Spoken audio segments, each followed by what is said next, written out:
Arifureta, From Commonplace to World's Strongest, by Ryo Shirokome. This story is narrated by Artale Novel. If you're interested in creating your own audiobook, please visit our website at app.artale.a. Their view was filled by the light from the magic circle. The air definitely felt different even though nothing could be seen. It's clearly different compared to the air from the depth of the hell. Sensing the fresh air from somewhere, Hajime's cheeks are loosened. The sight that came into view after the light settled was a cave. Say what? Without any further thought, Hajime, who believed that the other side of the magic circle was the surface, unintentionally inserted a tsukomi at the scene which weren't any better. Honestly, he was extremely disappointed. Facing Yue, who was tugging his shirt with a questioning face, Yue told him her opinion in a comforting way. Secret passage, to be hidden as usual. Is that so? It certainly is. There is no way that the direct way to Den of the Rebels wouldn't be hidden, right? To not realize something so simple, Hajime felt considerably ashamed.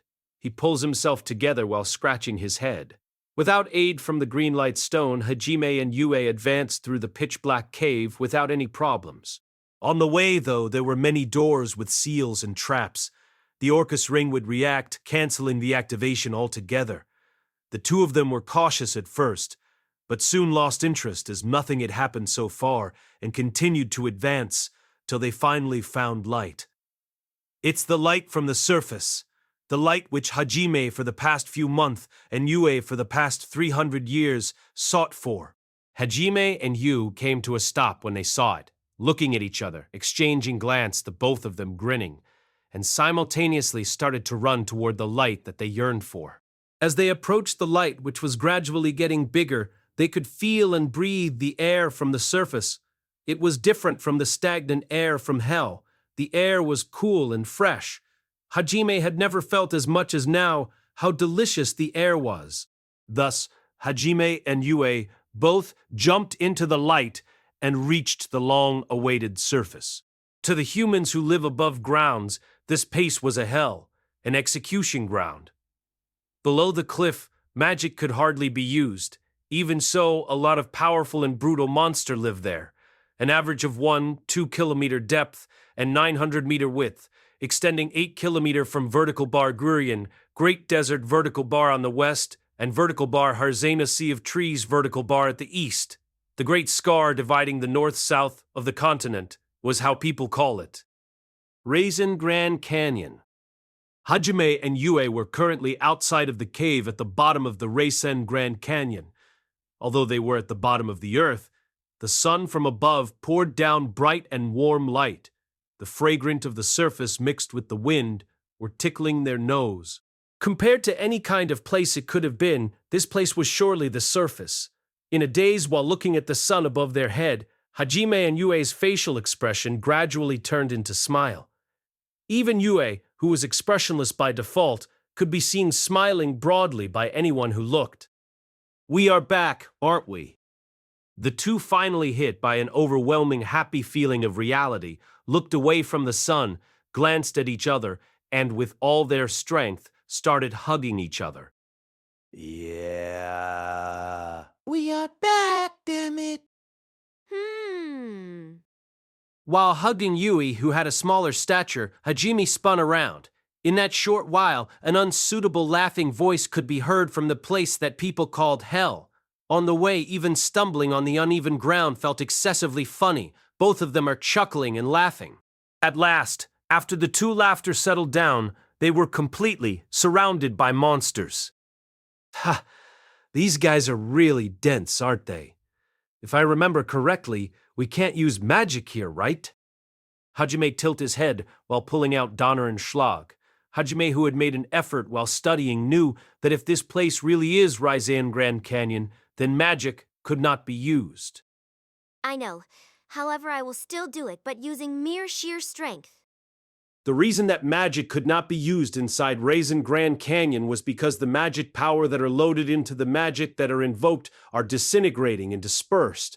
Of course, Yue's magic was not an exception, but Yue, who was once a vampire princess, in addition of the considerable magic power she had, she also possesses an external magic tank, which is the Magic Crystal series. In other words, Yue is saying something like she should just annihilate them before the big power got dispersed. By sheer power, how high is the efficiency? Around 10%. It seems like, in order to use elementary magic, high-class magic power are needed. The range, too, would be shortened a lot. Eh? Then I will do it. Yue, just focus on defending yourself. It's okay, the right person in the right place.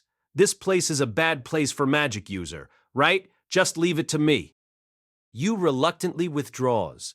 Even though they had reached the long-awaited surface ground, it's hard to accept that she was excluded from the first battle. Her pride seems to have been a little damaged. Her lip was sulking from the displeasure. Looking at Yue's sulking appearance, Hajime abruptly fired Donner while making a wry smile, without looking at the other party's side, pointing the gun muzzle to the spontaneously gulping monsters and spontaneously pulling the trigger.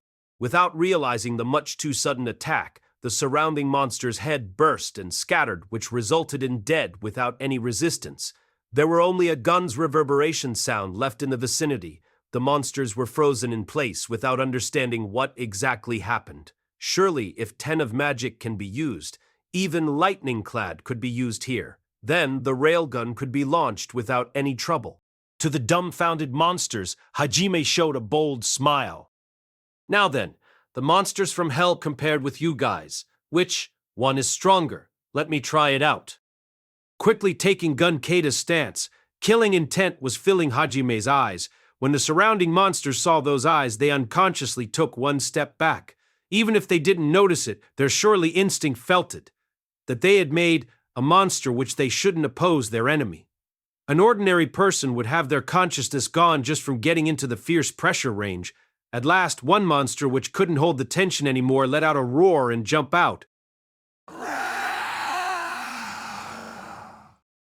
But at the same time resounded a gunshot along with a straight flash line. Rather than evading somewhere, that monster weren't even give any time to respond and got blown off. The things that happened after that weren't even a fight anymore but a slaughter. The monsters weren't allowed to run away even one step farther. It's as if that it was natural that their head get blown off and their insides are exposed. There the monsters' corpses were filling the view for as far as one can see in just 5 minutes. Putting Donner and Schlag away in their respective holster beside his thigh, Hajime looked at the mountain of corpse in the surrounding while tilting his head a bit. From behind, Yu approached with small steps. What wrong? No, it's just a little disappointing. The monsters at Raisin Grand Canyon are famous for their brutality. I almost thought that this was a whole different place instead. Hajime is a monster. Cruel, aren't you? Well, it just means that the monsters in hell are just too strong. Hajime said that, while shrugging his shoulder and averted his eyes from the monster's dead body as he had lost interest in it. Now then, for this cliff I think we can climb it. What should we do? If we think of Raisin Grand Canyon, there should be one of the 7 great dungeons around here. After all this trouble, how about we head toward the Sea of Trees and do some search while we are at it? Why the Sea of Trees? No, well, after getting out of the canyon, you don't want to abruptly cross the desert, right? If it's the Sea of Trees, there should also a village nearby. Certainly it is. Yue nodded to Hajime's proposal. Looking at how weak the monsters were, it seems like the canyon itself can't be counted as a dungeon. In that case, there should be an entrance to the dungeon somewhere. If they used Hajime's airwalk or Yue's wind magic, they could easily climb the cliff, but in whichever the case, there was the need to investigate the Raisin Grand Canyon. Even more so, there was no reason to oppose. Hajime poured magic into the treasure warehouse on his middle finger and took out a magic-powered two-wheeled drive from it.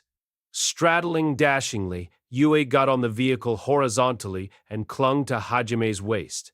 Different from using gasoline like on Earth, the vehicle used direct magic operation to directly move the parts that are connected to the wheel, so the engine was quiet like an electric automobile. Hajime thought that the engine roaring sound would have felt more romantic, but he did not know other structure than using the simple structure he could not reproduce the sound. By the way, the speed adjustment was dependent on the amount of the magic power poured in. Well, Under normal circumstances, the magic power efficiency inside Raisin Grand Canyon was the worst, so it could not be used for a long time. Raisin Grand Canyon was basically a cliff that extends straight from east to west. There was hardly any bypath, therefore just by advancing along the way would lead them to sea of trees without getting lost. Hajime and Yue didn't have to worry about losing their way, carefully searching for the entrance of the dungeon, while casually traveling with the magic-powered two-wheeled vehicle. Below the vehicle frame was installed a mechanism to level the bad road in the bottom of the cliff with transmutation as they advance. It truly was comfortable. Though in that meantime, Hajime's hands had been restlessly continue moving. Without even releasing the hand, Hajime kicked off the crowd of monsters who was trying to attack them. A little while after driving the magic-powered two-wheeled vehicle, a monster roar could be heard not that far from where they were. It was considerably powerful. At least it was one level higher compared to the monsters they had encountered inside the cliff. It seems like they would have to fight it within another 30 seconds. Driving the magic-powered two-wheeled vehicle around the protruding rocks, a large monster appeared. It was a Tyranno-like monster, though it had two heads. It's a double-headed Tyrannosaurus-like monster. But the one getting attention wasn't the double-headed tyrant, but the girl with rabbit ears jumping around repeatedly with half-crying face. Hajime stopped the magic-powered two-wheeled drive and looked at the suspicious-looking, about-to-get-eaten rabbit-eared girl. What is that? Rabbit tribe? Why is it in this place? Are the rabbit tribe this place inhabitant? Never heard of that. Then, isn't it that? She was dropped here as a criminal? Isn't this place also used as execution place? Bad rabbit? Hajime and Yue inclining their head while talking carefreely about the rabbit-eared girl. It seems like there was no will to help her, particularly from the fact that Raisin Grand Canyon was used as one of execution method. They weren't even considering the fact that the rabbit-eared girl might be a criminal. Rather than thinking of a complete stranger, they thought that it would be bothersome and didn't have any real interest in doing it. But as expected, the after effect of the change of mentality in the brutal way, and the circumstances were different compared with Yue. There was no sympathy felt toward the rabbit-eared girl. Even more, there was no merit. It didn't even reach Hajime's heart. If he always reacts to help request, there would be no end to it. The Hajime right now had already deserted the world itself. However, it seems that the rabbit-eared girl had detected the carefree Hajime and Yue. After getting blown off by the double-headed tyrant and fallen to the shade of a rock, hurriedly stood back up on her hands and feet to run away. In that pose, she stared at Hajime, and once again the double-headed tyrant swung its claw at the rock where she was hiding and blew it off. Grumbling while rolling on the ground, she escaped from the fierce killing attack, along with that momentum, toward Hajime Place. Though there was some distance between them, the desperate shout from the rabbit-eared girl echoed through the canyon and reached Hajime Place. Heal me? Hi? I'm dying! I'm dying! Help me, please! She ran desperately while the floods of tears were flowing on the soggy face. Right behind her was the approaching double-headed tyrant that wants to bite the rabbit-eared girl. At this rate, the rabbit-eared girl would be eaten even before she could reach Hajime Place. As one would expect, directly getting asked for help to this degree, even Hajime... Uwa, that's a monster train. Don't involve me in that. It's bothersome. As expected, they didn't have the motivation to help. Even at the desperate screaming, they didn't even get disturbed. Instead, they felt it was extremely bothersome. To the Hajime, who averted his eyes from the desperate glare of the rabbit-eared girl, maybe she sensed that Hajime didn't want to help her. From the girl's eyes, even more tears overflowed. Just, from where did those tears come from? Kind of crying. Wait it! Don't leave me behind! Please! The rabbit-eared girl raised her voice even more. Even so, Hajime still didn't feel any motivation to help her at all. At this rate, the rabbit-eared girl without fail would get eaten. Right, that if the double-headed tyrant didn't goes around the rabbit-eared girl and direct his killing intent at them, the double-headed tyrant went around in between Hajime and the rabbit-eared girl and released a roar with killing intent. Hajime reacted sensitively to it. Hey! Just now his existence was denied.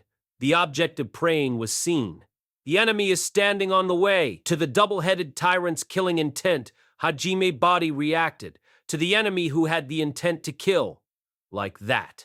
The double-headed tyrant caught up with the rabbit-eared girl. One of the head opened its jaw. The rabbit-eared girl, sensing that sign, and looked behind and looking at the countless sharp fangs closing before her eyes.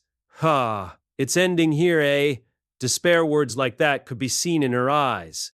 However, at the next moment, a sound of dry explosion that she never heard before resounded across the canyon.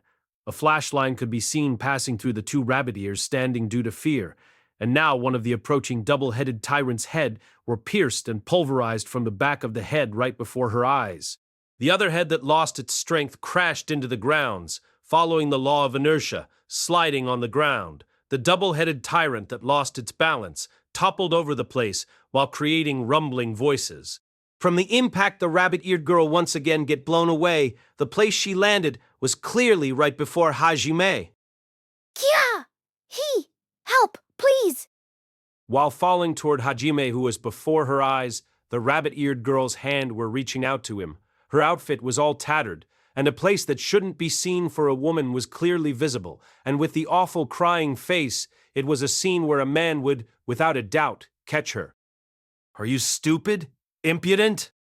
However, it was Hajime quality. In an instant he poured magic to the magic-powered two-wheel drive to retreat, and magnificently evaded the rabbit-eared girl. The rabbit-eared girl's shock shriek could be heard while she was falling right before Hajime's eyes twitching while lying face down with both arms and legs extended out. She didn't pass out, but it seems like she couldn't move while enduring the pains. Amusing. Yue looked at the shameful sight of the rabbit-eared girl over Hajime's shoulder and held a lightly cruel impression. In the meantime, the other one of the double-headed tyrant's head bite and eating its dead head and regained its balance. Now had become more like a normal tyrant at side glance. The normal tyrant with fury and anger in its eyes let out a roar. The rabbit-eared girl jumped up to wake up at the sound, unexpectedly stout, or rather stubborn, desperately trying to stand up. The rabbit-eared girl, once again with teary eyes, and with an unexpectedly fast movement, hid behind Hajime. It seems like she was motivated to rely on Hajime to the bitter end. Well, she will die by herself, and she could comprehend that Hajime had done something to knock down one of the heads. Of course, it's an expected action. Oi, Cora! A gag-like existence, rabbit ear. Why the hell did you make us as your shield without permission? Don't drag us into it. Be manly and do a suicidal attack. To the rabbit-eared girl who is grasping the hem of Hajime's coat, I absolutely wouldn't release it. From the bottom of his heart, Hajime glared at her with annoyed eyes. Yue, who was sitting on the back seat, was pushing the rabbit-eared girl with her leg, like telling her to release it. Nen, no way! Now you would abandon me if I release it, right? Isn't that natural? Why should I help an unfamiliar, annoying rabbit? Immediate reply. Which part is natural? Even you should have a good heart, right? Don't you feel guilty inside your heart from abandoning a helpless, beautiful girl? I had put it behind in the depth of the hell. Furthermore, don't call yourself a beautiful girl. Then if you help me, I will listen to one request from you. Anything is fine. The rabbit-eared girl leaned closer with blush and upturned eyes. Cunning, truly cunning action. If the face weren't sullied by the tears and the dripping nose, it would surely be charming. Actually, if you look at the dirty girl closer, she who called herself beautiful, her appearance seems to be fairly good. A pretty girl with white hair and blue eyes. If it was an average guy, they would get swoon over even if she was sullied. But the one in front of her eyes weren't an ordinary man. I don't need that. Other than that, don't bring your filthy face closer. It's dirty. It's a brutal anywhere you go. Fie, filthy. The first thing said and it's filthy. It's too much. I firmly oppose Hooga! Hey! Help! The moment she raised her voice to oppose Hajime's words, the tyrant let out a, "You guys, don't you dare to ignore me," like roar, and start bending its body to rush over.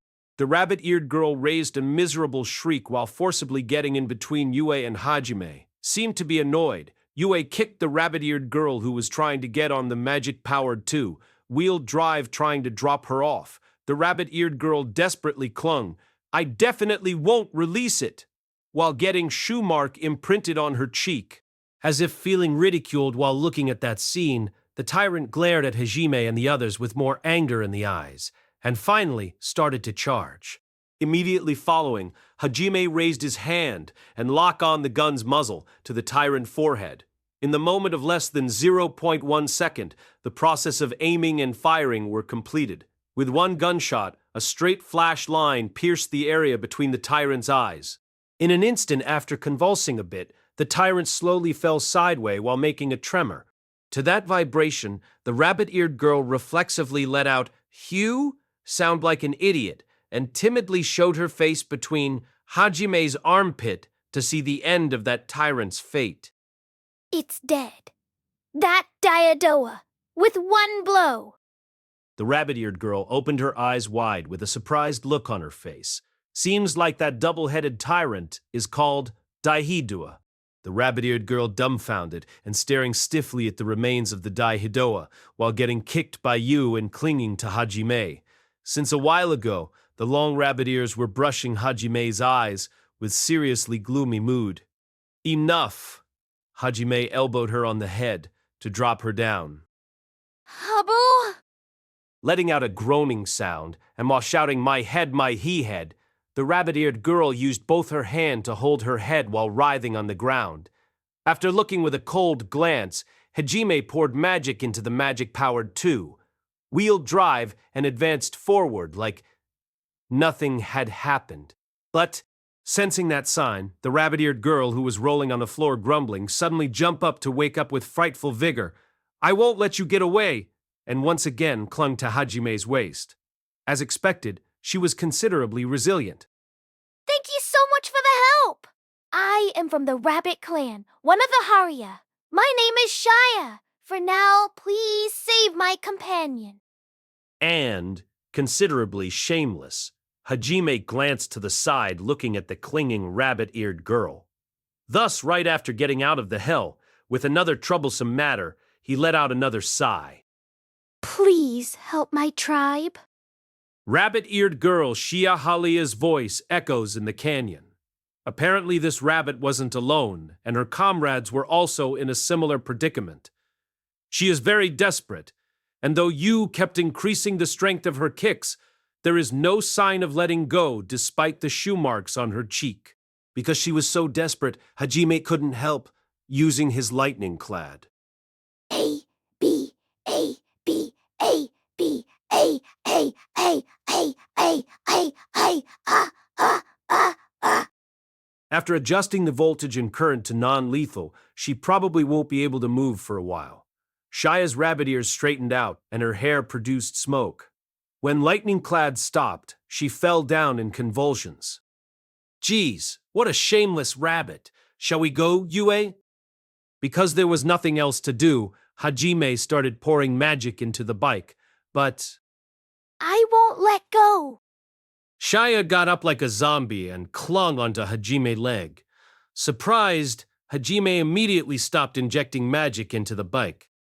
"Why, you are just like a zombie. Although it's non-lethal, how did you get up?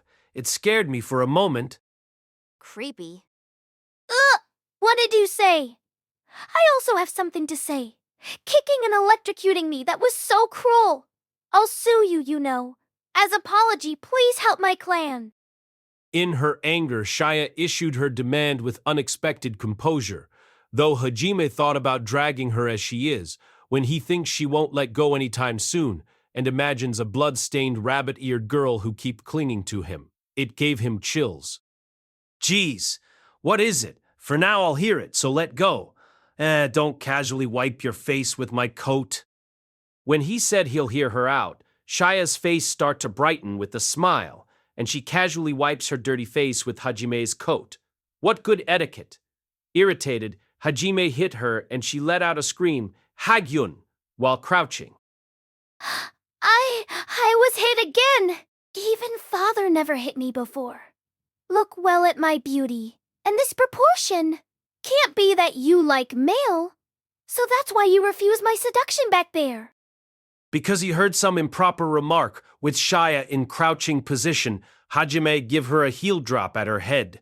Some vein can be seen in his forehead. Who's homo annoying rabbit? Now that you mention it, how did you know that reference? You and you, where the heck did you learn that? Well, let's put that aside for now. Though I don't know where is that seduction gag come from. The reason I refuse your invitation because there is higher level bishoujo beside me. Try to look at you as dignified form, and I can't understand where you get the nerve to seduce.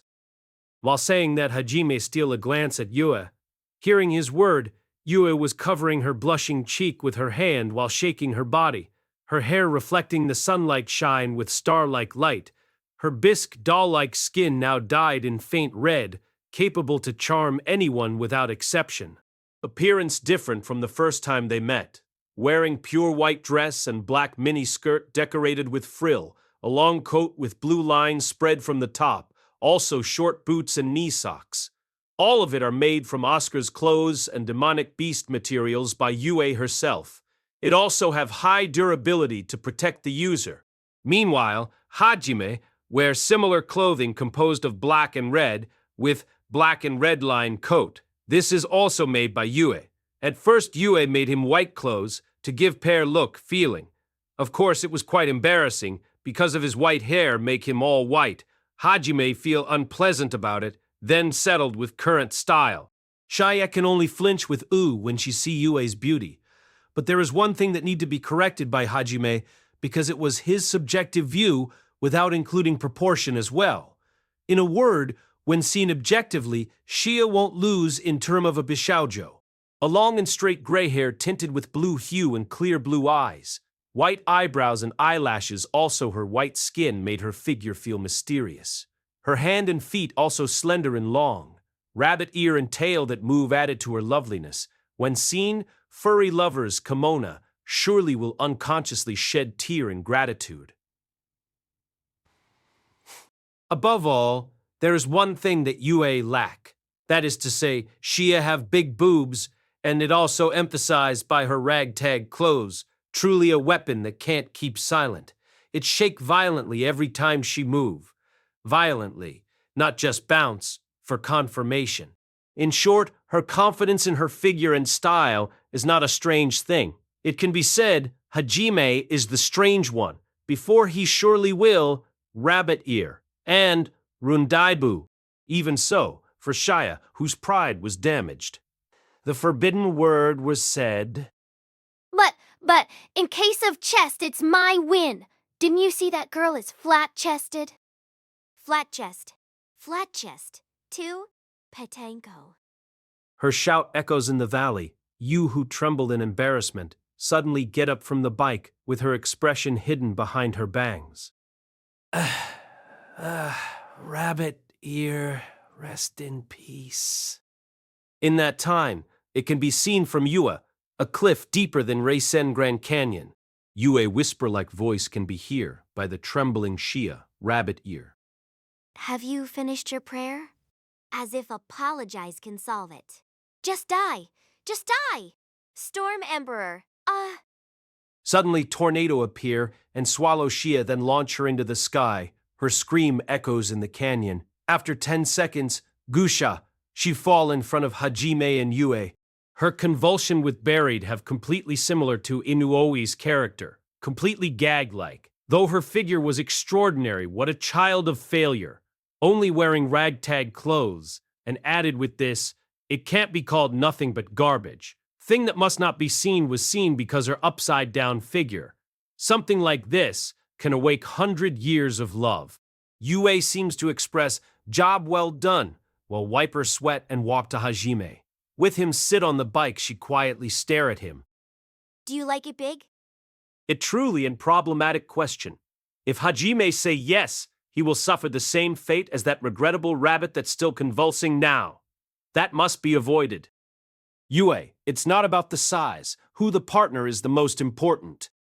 For now, instead of decisive yes or no, Hajime's answer was something vague, truly indecisive. Yue narrowed her eyes in consent, then silently sit on the back. In secret, Hajime with cold sweat tried to find some topic to break the silence, but nothing come to mind. Hajime's card, truly useless. However, immediately after his eyes glance at Shia that trying to free her head while her body tremble with both hands gripping the ground. In his mind, he tried to make this as their talking topic. She is moving, truly a zombie. Her endurance level truly above average. None. After a long silence, she answered, and that make him relieved, and at the same time, Zubo, plop, sound come out when Shia pull her out her mud-covered head. It looked with cruel eyes, even though I didn't want to be seen like this. With tear-filled eyes, Shia pat her ragtag clothes and muttering some unknown thing while crawling closer to Hajime. It truly like a horror film. Ha! How high is your endurance? It's not normal, you know. What are you?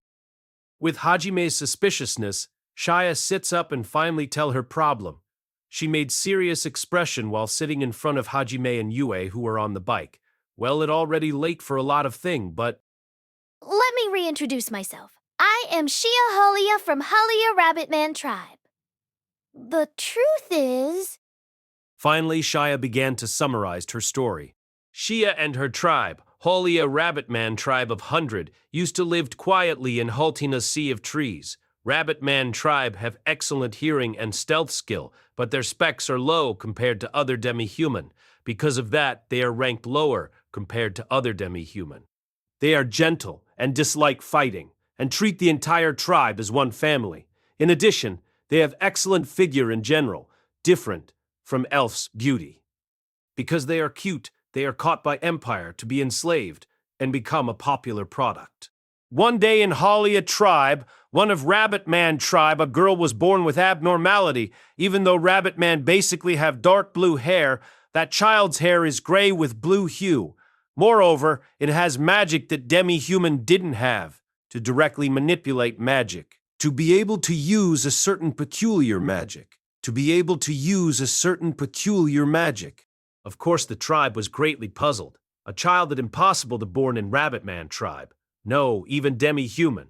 It has power similar to demonic beast. Normally it will be discriminated. However, she was born in Rabbitman tribe that has deep connection to each other as a family of 100. Halia tribe decide to raise the girl. However, if her existence were found by the demi-human country, Faya Belgain, she would be executed for sure. That is how much they despise demonic beasts. As the rule of this country, as soon as a demonic beast is found, it must be annihilated. There is a record of a person that expulsed for letting demonic beast away. In addition, there are discrimination of tribe. For a tribe that use magic, they will be persecuted human and demi-human. Other race who wield magic already enter the Sea of Tree, but immediately killing them has become the usual. Therefore, Halia tribe hid the girl and raised her in secret for 16 years. However, her existence was found out. Because of that, Halia tribe escaped to Sea of Tree before getting caught in Fia Belgain. There are other who decide to go to Northern Mountain area for the time being because there are mountain products. Although it was uncivilized, but it's better than caught by the Empire or a slave trader. However, their attempt was crushed by the Empire. Even though they arrived in Sea of Tree, they were immediately found by Empire soldiers. It was unknown why the soldiers were there, but encountering one squadron, Halia tribe had no choice but run away to south. Though the men tried to obstruct to let women and children go, but there are differences in battle potential between trained Empire soldier who can use magic and the gentle and peaceful Rabbitman tribe. When they notice, already half was captured. They keep desperately running away to avoid annihilation and arrived at Racine Grand Canyon as the last resort. Indeed, the Imperial Army won't come here where magic can't be used. Until everything is over, the tribe will wait here. The tribe, betting between attacked by demonic beast or the Empire's soldiers withdrawing come first. However, Empire soldiers didn't try to withdraw at all. They decided to wait at the canyon entrance, where the platoon positioned themselves in the staircase. They wait for Rabbit Man tribe to come out when attacked by demonic beasts. And that was what happened. The demonic beasts attacked them. After what happened, they can't surrender to Empire anymore. Between escaping the canyon or fleeing from demonic beasts, Halia tribe only option was to escape into the canyon. That's why they can jump into the depth. When they come to, of the 60 people, only 40 left. They will be annihilated if this keeps up. Somehow help us! From the start, Shia tried to appeal with regret and bitterness in her face. Apparently, Shia is the same as Yue and Hajime, an exception of this world. She was the same as Yue in particular, an atavism. After finished listening to the story, Hajime answered frankly without any change in his expression. I refuse. I refuse. A frank word from Hajime resulted in silence. With an expression as if she doesn't understand what was said, Shia opened her mouth with a stupid expression and stared intently at Hajime. Then, Hajime, who already heard her story, started to pour magic into his bike, and a loud yell of protest can be heard. Wait. Why? No matter if you think of the flow it should be, how pitiful! Don't worry. I'll do something about it. With a reliable smile or something like that, you know. As expected, I also think it should be like that. Why, sudden encounter with a Bishoujo, and you just ignore it. Ignoring me and going. I won't let you, you know? Her protest ignored, Shia jumped to cling on to Hajime's leg again. From serious and serene atmosphere a while ago, her shameless rabbit mode is back. Glaring at Shia, who won't show any sign of releasing his feet, Hajime only releases a sigh. You know, is there any merit for me if I help you? Me? Merit? Being chased from the Empire, being chased from the forest, you're nothing but a seed of troubles. There is only demerit. Assuming you escape from the canyon, what's next? Won't you just get caught by the Empire, or will you flee to the mountain? Then, what will you do? Rely on me again, right? This time it was to protect from the Empire's soldiers and escape from the northern mountain range. Right. That is... But... The two of us have a purpose in this travel. There is no time to do something so troublesome. That can't be. But even you can see the reason to protect. Didn't you say it a while ago? What do you mean? Is it related to your peculiar magic? Hajime, unable to understand the meaning of the Shia's tear-filled story. Now that he thinks about it, why did Shia stray away from her comrade is a mystery. Hajime asked whether there is a relation with that. Yes. It was called Future Vision / Clairvoyance. I can see a predicted future. If I choose to do this, what will happen? I can see something along that line. Also, in time of danger, I can automatically see the future. Well, the future that I see isn't absolute. That's right. I am useful, you know. With clairvoyance, we'll know if there are danger. I saw it a while ago. I can see your figure helping us. In fact, it helped me to meet you. Shia continued her explanation. Her clairvoyance can predict future based on her choice of action, and it need a large amount of magic to activate this, and she will be exhausted in one try. In addition, there are times when it'll be automatically activated, whether she wants it or not, when the situation will be dangerous for Shia, although it also consumes a large amount of magic. It seems only to consume 1/3 of the usual. Apparently, Shia left her former place to find Hajime or something along that line. Choosing her action, she found a future where Hajime protect her and her tribe. After that, she left in order to find Hajime. She was too excited. That's why she moved alone in this dangerous place. If you have such amazing special magic, why did they found you? If you can predict the danger, you won't be found out in Fia Belgain, right? When pointed by Hajime, Shia react with an while averting her eyes around. If I use it on my own, then it'll be unusable for a while. That means you already used it before they found out. What the heck did you use it for? That is, I'm anxious about my best friend's romance. Isn't that the same as peeping? The heck did you use precious magic for? I will seriously reflect from now on. As expected, it's useless. If you ask what is useless, you're useless. This regrettable/failure rabbit. Hajime looks away in amazement while Shia, crying, keep clinging to him. When Hajime prepared to go away, an unexpected help come to Shia. Hajime, take her along. You? I? From the start, I think you're a nice lady. I am sorry calling you flat-chest Afun. Hajime dumbfounded when he hear Yue, while Shia looks excited with sparkling eyes tried to say good things. Only one word too much then collapsed while suppressing her cheek that got slapped by Yue. Just as a guide around Sea of Trees.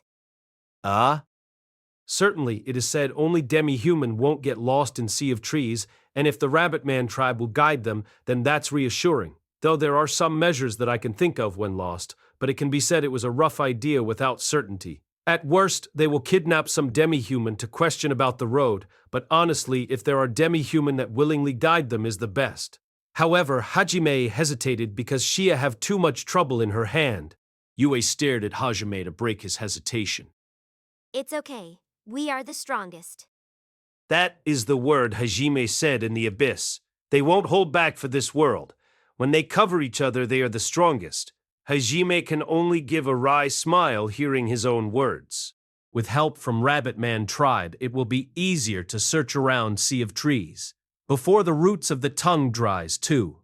They might get into trouble with Empire's soldiers and other demi-humans, so they should be avoided. Of course, it's not like they are busybodies, but if it was unavoidable because there are enemies in front of their best road, I have decided to even kill those obstructions. That is so, huh?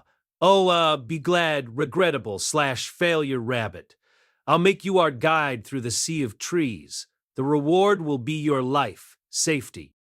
It's said without any mistake, but his line was completely Yakuza-like. However, even so, the promise to keep them safe come from a strong man who can easily kill the demonic beasts in the canyon, make Shia so happy that she can fly.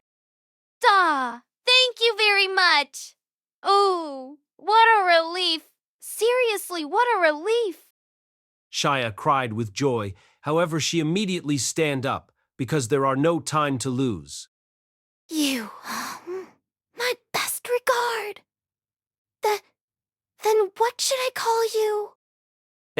Now that you mention it, I am Hajime, Nagumo Hajime.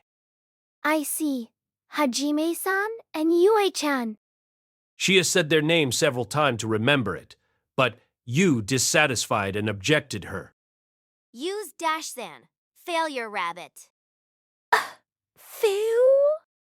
Shia was puzzled by Yue commanding tone. It seems she think Yue was younger because of her appearance. When she heard Yue is a vampire and older, she immediately apologized by prostrating.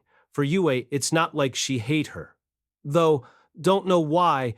For example, when Yue glance at certain part of Shia, there seems to be hatred, though the reason is not certain. Come, for now, failure rabbit, get on the back. Hajime, being used to Yue's brilliant mind, instructed Shia to hop on, and that's resulted in Shia's confusion. It can't be helped because there are no two-wheeled vehicle that moves by using magic in this world. However, because Shia understood it was some kind of vehicle, Shia slowly sit behind Yue. Even though it was a tandem seat using a certain demonic beast's leather, because Yue was small there is enough space for them, and Shia, being surprised by the softness of the seat, start leaning forward to Yue, pressing her weapon. Yue, who was surprised with the feels, start to slip away to the front of Hajime. Her petiteness fit perfectly between Hajime's arms. Apparently, Yue can't stand the feeling of the weapon that hit her. Hajime reveal a wry smile after guessing the reason, while Yue entrust her weight into Hajime, have a bitter expression. Eh? Why? Without understanding what happened, then cling to Hajime's waist with happy expression. Hajime, as the usual, just poured in his magic and drove along. It's not like he does react or anything if you ask him, but it was a lie if he say no. Without noticing the conflict in Hajime and Yue's mind, Shia asked a question over Hajime's shoulder. Uh, mm, Even though faster is better, is this a vehicle? What kind is it? Moreover, Hajime-san and Yue-san is a magic user, right? Even though it shouldn't be able to use here. I'll explain on the way. While said so, Hajime increase his magic and accelerate the bike. The vehicle moves smoothly over Hajime's shoulder. Shia's scream, "Kya!" can be heard. The ground and wall seems to flow to their back as they go. In the bottom of the canyon, Shia clung tightly into Hajime while closing her eyes because of the speed. After a while, maybe because she get accustomed to it, Shia gradually becoming excited. When Hajime goes around a curve to avoid a large rock, she make noise excitedly. On the way, Hajime start to explain why they can use magic and drive this bike, about how Hajime's arms was something like an artifact, and Shia only able to open her eyes wide in astonishment. Then, both of you also able to directly manipulate magic. Also capable to use unique magic. Something like that. Hmm. For a while, Shia's mind turned blank in surprise. Suddenly, she buried her face onto Hajime's shoulder, then, somehow, start to sobs. What is it now? Once become noisy, then get depressed, and now crying. You are truly emotionally unstable. Too late? What is too late? What do you mean? I am normal. It's just that, when I think I'm not alone. Somehow it make me happy. It seems because of her abilities similar to the demonic beast, she always thinks she was the only one in this world and that make her feel the solitude. Her family raised her for 16 years and called her a family member, although it brought dangers to them, even fleeing into sea of trees for her sake. That must be their affection. Even so, no, because of it, the feeling of solitude because she was different from the others can be felt. Hearing Shia's words, Yue turned silent while thinking. It seemed her expressionless face is losing more color. Hajime is somehow able to understand Yue's feelings now. Probably Yue's circumstance almost the same as Shia. Both of them capable to directly manipulate magic and using unique magic, with no one that can be called kin in that era. But there is a definite difference between them. While Yue did not have family that love her, Shia had. That something give her a complex feeling along with envy. Added that from Shia's perspective, Yue was a kin that she finally met. It was a complicated matter. To Yue's head, Hajime patted, then stroked it. For Hajime, who was raised in rich country, Japan, with affection received from the parents, although there are no kin-like existence, the solitude that he feels can't be compared to existence of a queen, of Yue. Therefore, he doesn't have anything to say that can help her. He can only show her that she is not alone now. Even though Hajime had completely changed, but there is still kindness for those he cares about. Rather, if he didn't met Yue, that would have also disappeared from him. Yue is the one who stopped Hajime from falling into the path of heresy/scum. Because Yue is here, Hajime can retain his humanity. As proof, Hajime will protect her promise with Shia, to protect Holia tribe from Empire's soldiers, so they can guide him in the sea of trees. Whether Hajime's feelings were transmitted or not, Yue let loose her tension and lean her back into Hajime, as if she want to be spoiled. Did you forget me? Here I said it. Big news. I am not alone anymore. Because I have you by my side. Or something like that, then I cry? I need to be comforted, you know. To be spoiled, you know. Even so, even though the chance is here, why suddenly you go to your own world? I am lonely. Please, take me too. Even though you too. Silence failure, rabbit. J. Yes. Sub. To the whimpering Shia, suddenly make a ruckus that make Hajime and Yue shout instinctively. However, to left alone crying girl and make the world of two can be called cruel.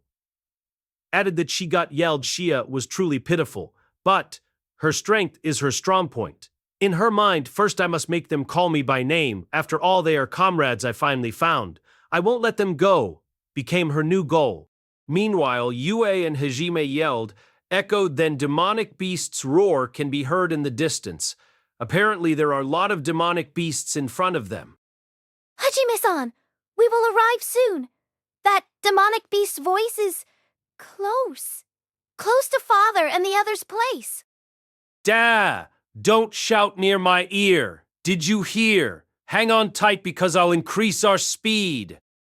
Hajime pour even more magic power, and the bikes start to accelerate further. Wall and ground flow past them fast. After 2 minutes, they stop with a drift when they see dozens of Rabbit Man tribe are under attack. Halya tribe and encounters screams echo inside Raisin Grand Canyon. Figures of desperate rabbit men fleeing to hide behind rocks can be seen. If you look around, you can see 20 rabbit men hiding behind rocks. If combined with those hidden, there should be around 40 people.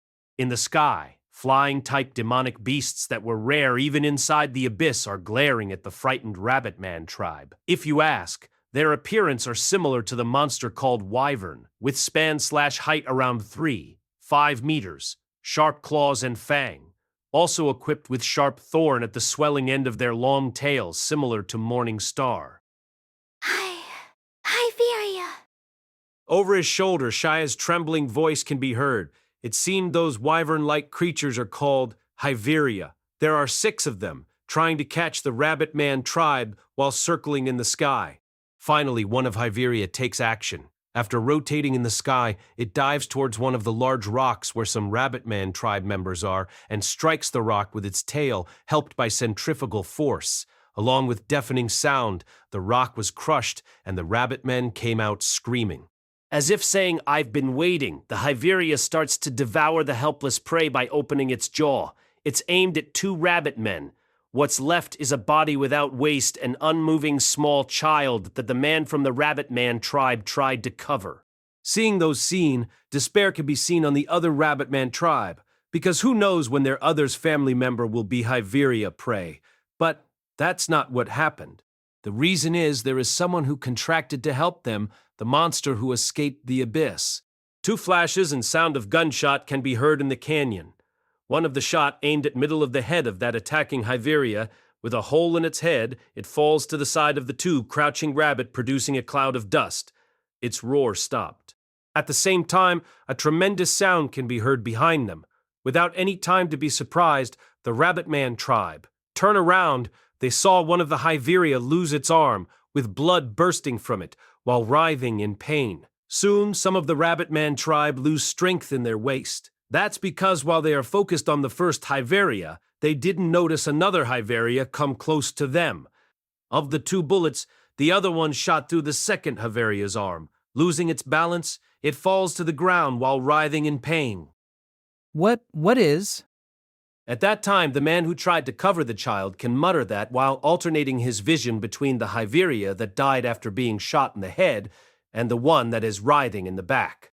In addition, when he heard the gunshot, he could only see the flash of something coming at the Hyveria. Suddenly, the Hyveria collapsed, causing the earth tremor. When it stopped, it was dead already.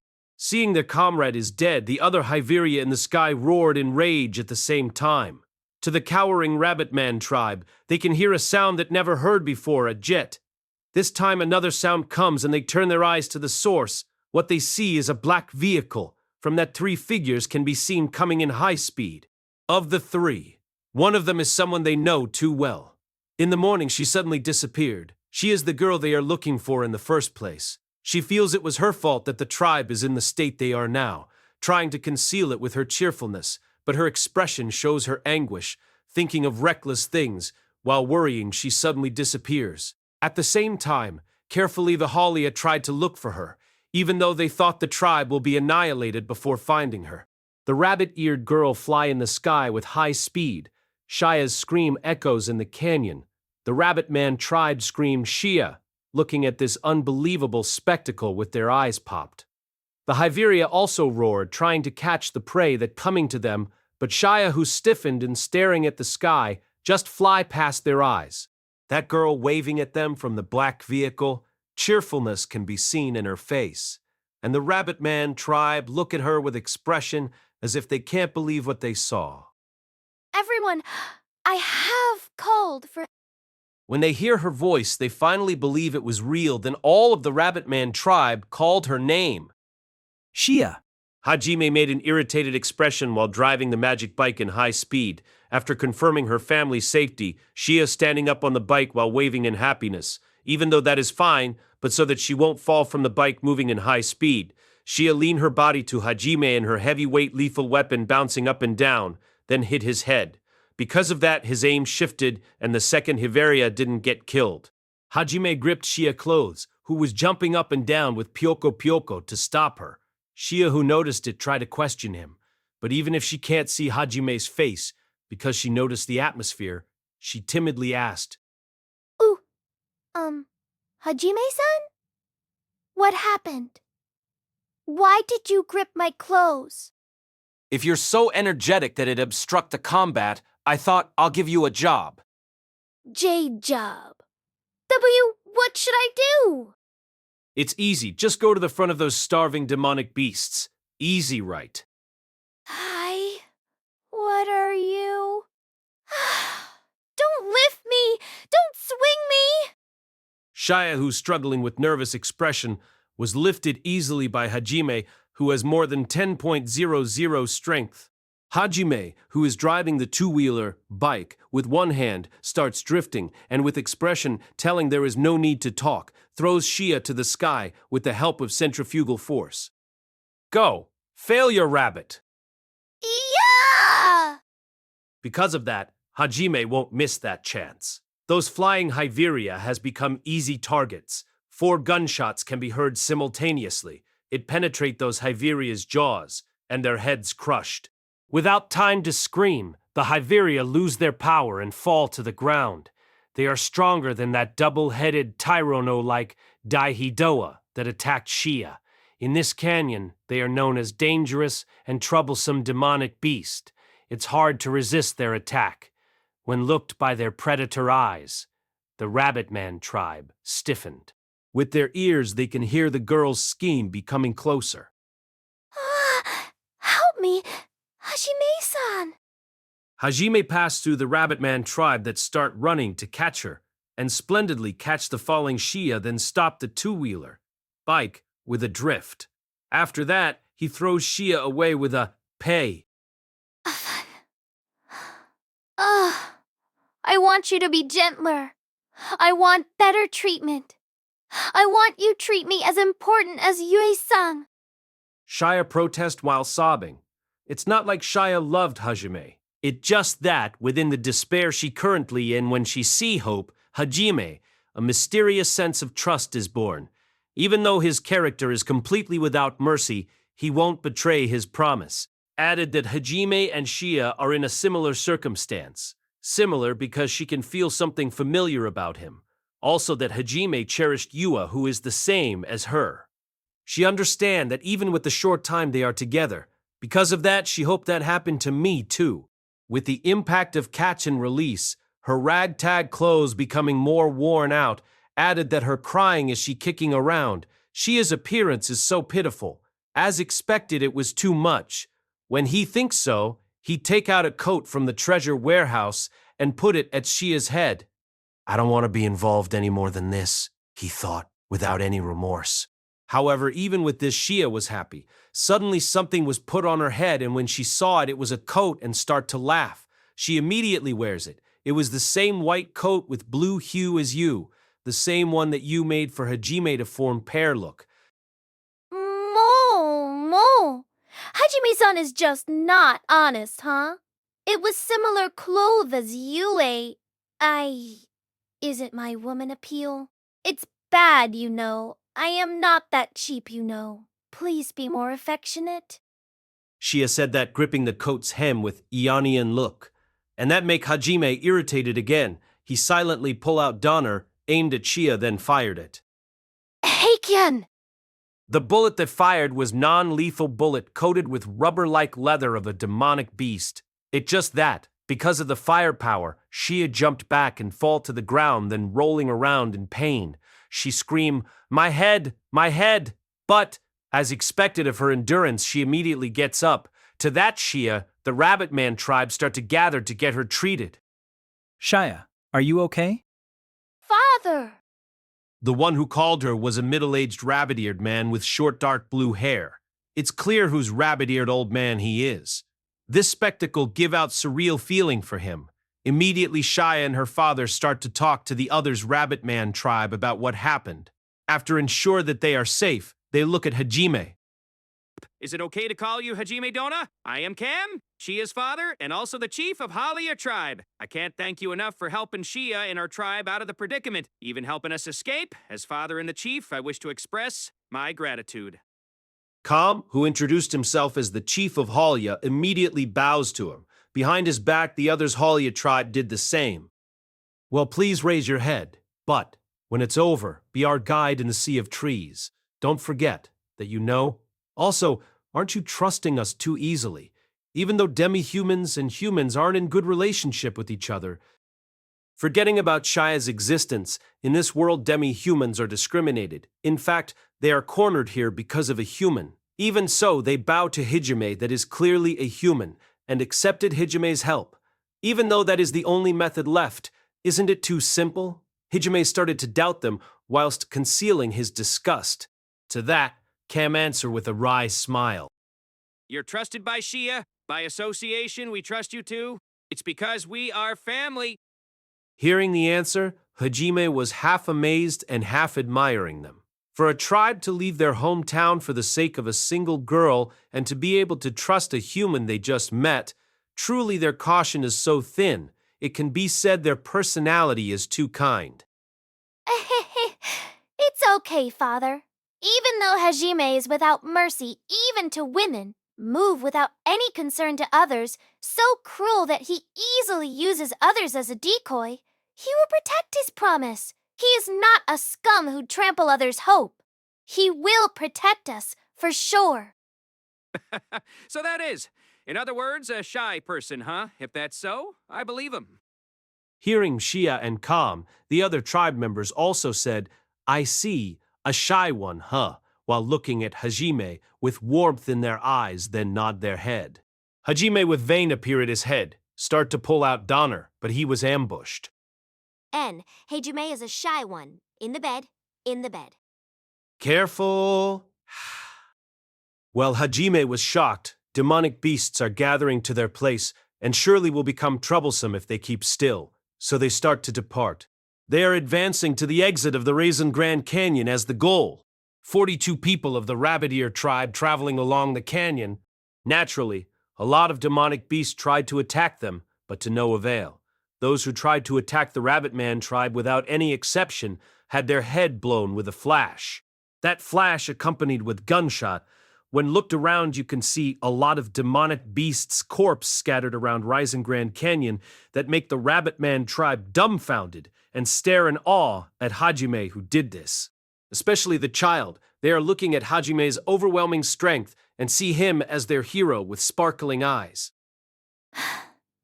Foo-foo, Hajime-san. The little one are watching, you know. Why don't you wave at them? Shia immediately tried to tease Hajime, who's already in bad mood because of those child's innocent gaze. With a vein popped on his head, Hajime silently fired his gun. Oh, wow, wow, wow! With rubber bullet aimed at her foot, Shia tried to evade it, which make her looks like tap dancing.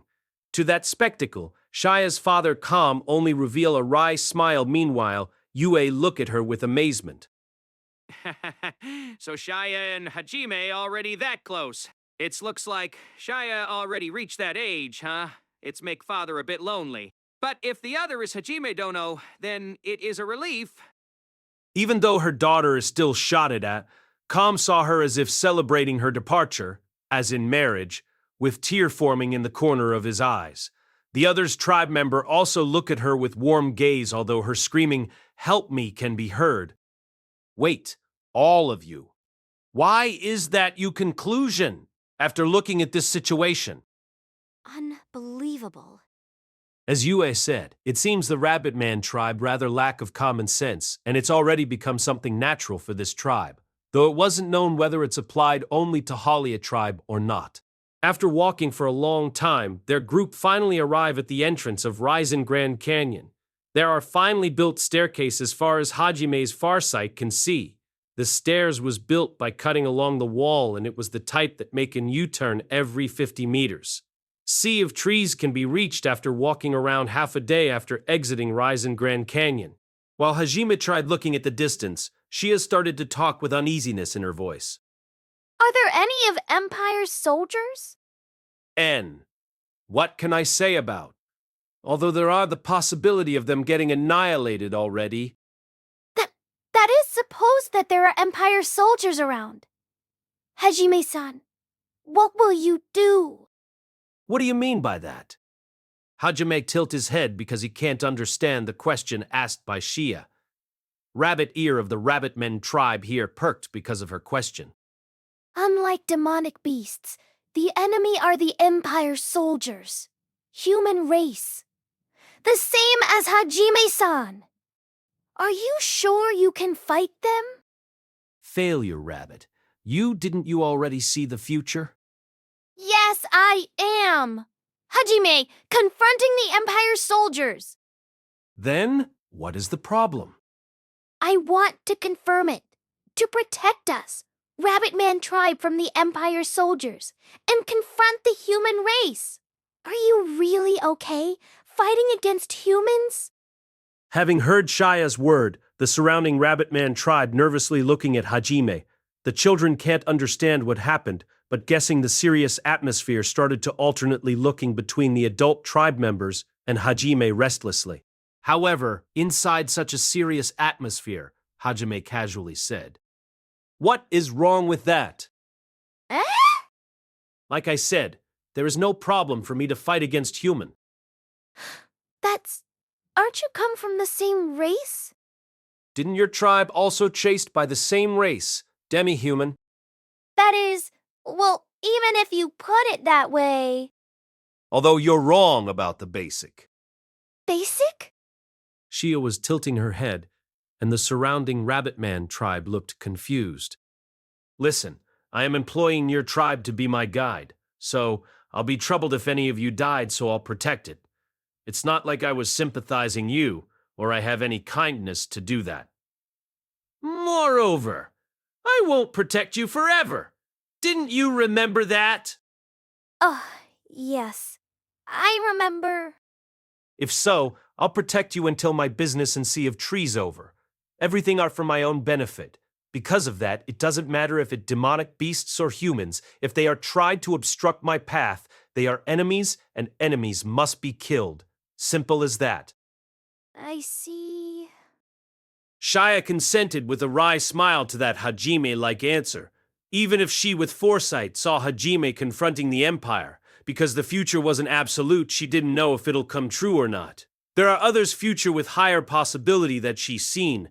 One of it was the future where they become slave under the Empire, while living a life more painful than death. Because Shia think it was her fault, even though the others didn't think so, she tried to do with all of her might to confirm which future they'd be in. It was good to understand that. Please leave it to us to guide you through Sea of Trees. Cam was laughing cheerfully, rather than some stupid sense of justice. If everything is under the condition of give and take, then it'll be more assuring. His face said it all. Their party approached the stairs, Hajime gone ahead of them and alert. To escape from the Empire's soldiers, the Rabbitman tribe haven't had drink or eat anything, but their steps are light. It seems the rumor that demi-humans, who unable to use magic, have higher physical strength instead, is true. And finally, Hajime's group escaped from Raisin Grand Canyon. What they see over the cliff? Oi, seriously, they are a survivor. Even though I was reluctantly stay here because of commander order. If it was like this, I can bring back some good souvenir home. There are around 30 soldiers of Empire. Behind them, there are a lot of wagons/carriages where marks of camp remain to be seen. All of the soldiers who dressed in khaki-like uniform and equipped with a sword or spear and a shield look surprised at Hajime's group. However, that only lasts for a sec. Immediately, they become delighted when they saw the Rabbitman tribe. Platoon leader! The gray-haired rabbit man also there. Isn't she the one Commander want? Ooh, it's look like we are lucky, even though it's okay to kill the others. Old one, that's the only one you must keep alive. Platoon leader, there are some women in there. Can we taste them a little? We have waited here for 3 days after all. Please overlook it. Jeez, don't take all of them. If it was only 2, no 3, then it's okay. As expected of platoon leader, you really can't understand us. For the Empire's soldiers, Rabbit Man tribe seen only as easy prey for them to catch. They approached while licking their lips looking at female Rabbit Mans. Seeing those soldiers, the Rabbit Man tribe can do nothing but tremble in fright. Along those clamoring soldiers, the man who called platoon leader, who's currently grinning at those Rabbit Mans, finally noticed Hajime's existence. Who are you? It looks like... you're not a rabbit man. Hajime, who think it was impossible to just pass through those soldiers, simply respond, I am human. Why is a human together with Rabbit Man, even coming from the canyon? Are you a slave merchant? Did you hear this information somewhere? What a great business spirit to come here yourself. Well, sorry, but hand them over to the Empire now. Assumption come from the platoon leader, although it was natural if you looks at the situation. He also believed that then give order to Hajime. Of course, there is no need for Hajime to follow it. I refuse. Did you just say something? Didn't you hear I refuse? Those guy are mine now. I won't give you even one. I recommend you to give up and go back to your empire now. He thought what he heard was a mistake, but he answered back while giving them order. Vein appeared on platoon leader's head. Boy, mind your word. Is something wrong with your head to not understand who we are? I already know everything. Even you won't like to be called something wrong with your head, right? Platoon leader glaring at Hajime after heard his word. The other soldiers also glared at Hajime, creating a tense atmosphere. At that time, the platoon leader, probably because of that tense atmosphere, finally noticed Ye, who come from Hajime's back. Inside the tense atmosphere come a young girl. Maybe because of the gap, he was enchanted by her beauty for a moment while looking at her tightly holding Hajime's clothes. Finally, smile reappear at his face. I see, I finally understand now. You're nothing but a naive, shitty boy. Let me teach you the severity of this world. Cuckoo, aren't that young miss over beautiful? After I chop your limb of I'll violate her in front of your eyes, then sell her to the slave merchant.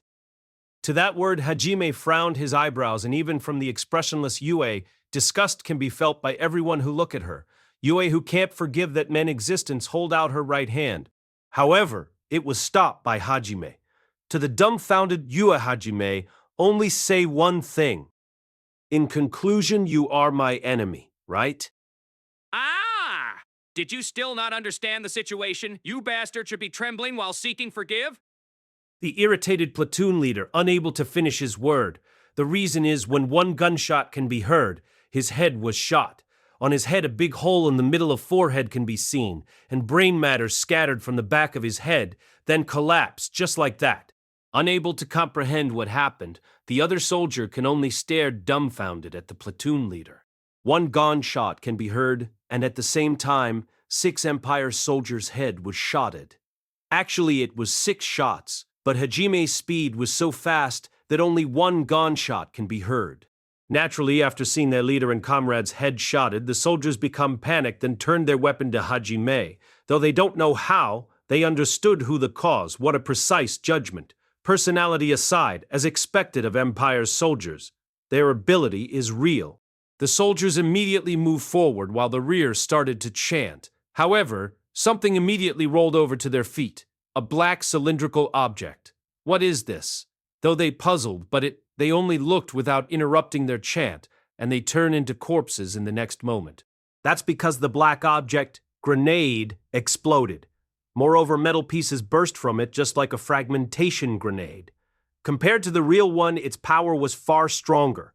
It was only able to be created because of this world's unique ore.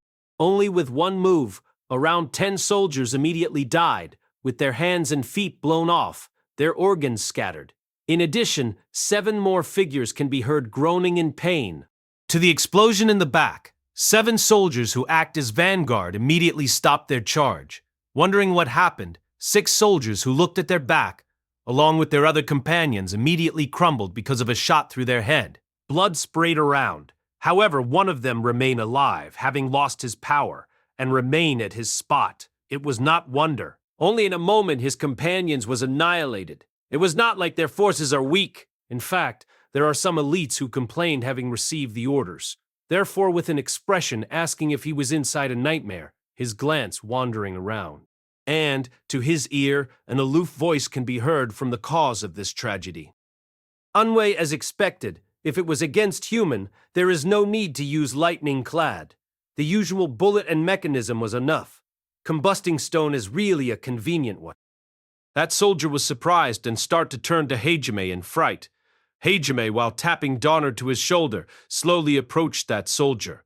His figure, who brought death along with his fluttering black coat, made him look like a grim reaper. At least, it looks like that to the surviving soldier. I do, don't come. No, I don't want to die. So, someone, help me. That soldier tried plead for his life, his face distorted in fear and liquid leaking from his groin. Hajime looked at him coldly, and to the soldier who tried to flee, he slowly opened fire in succession. No impact can be coming to that soldier.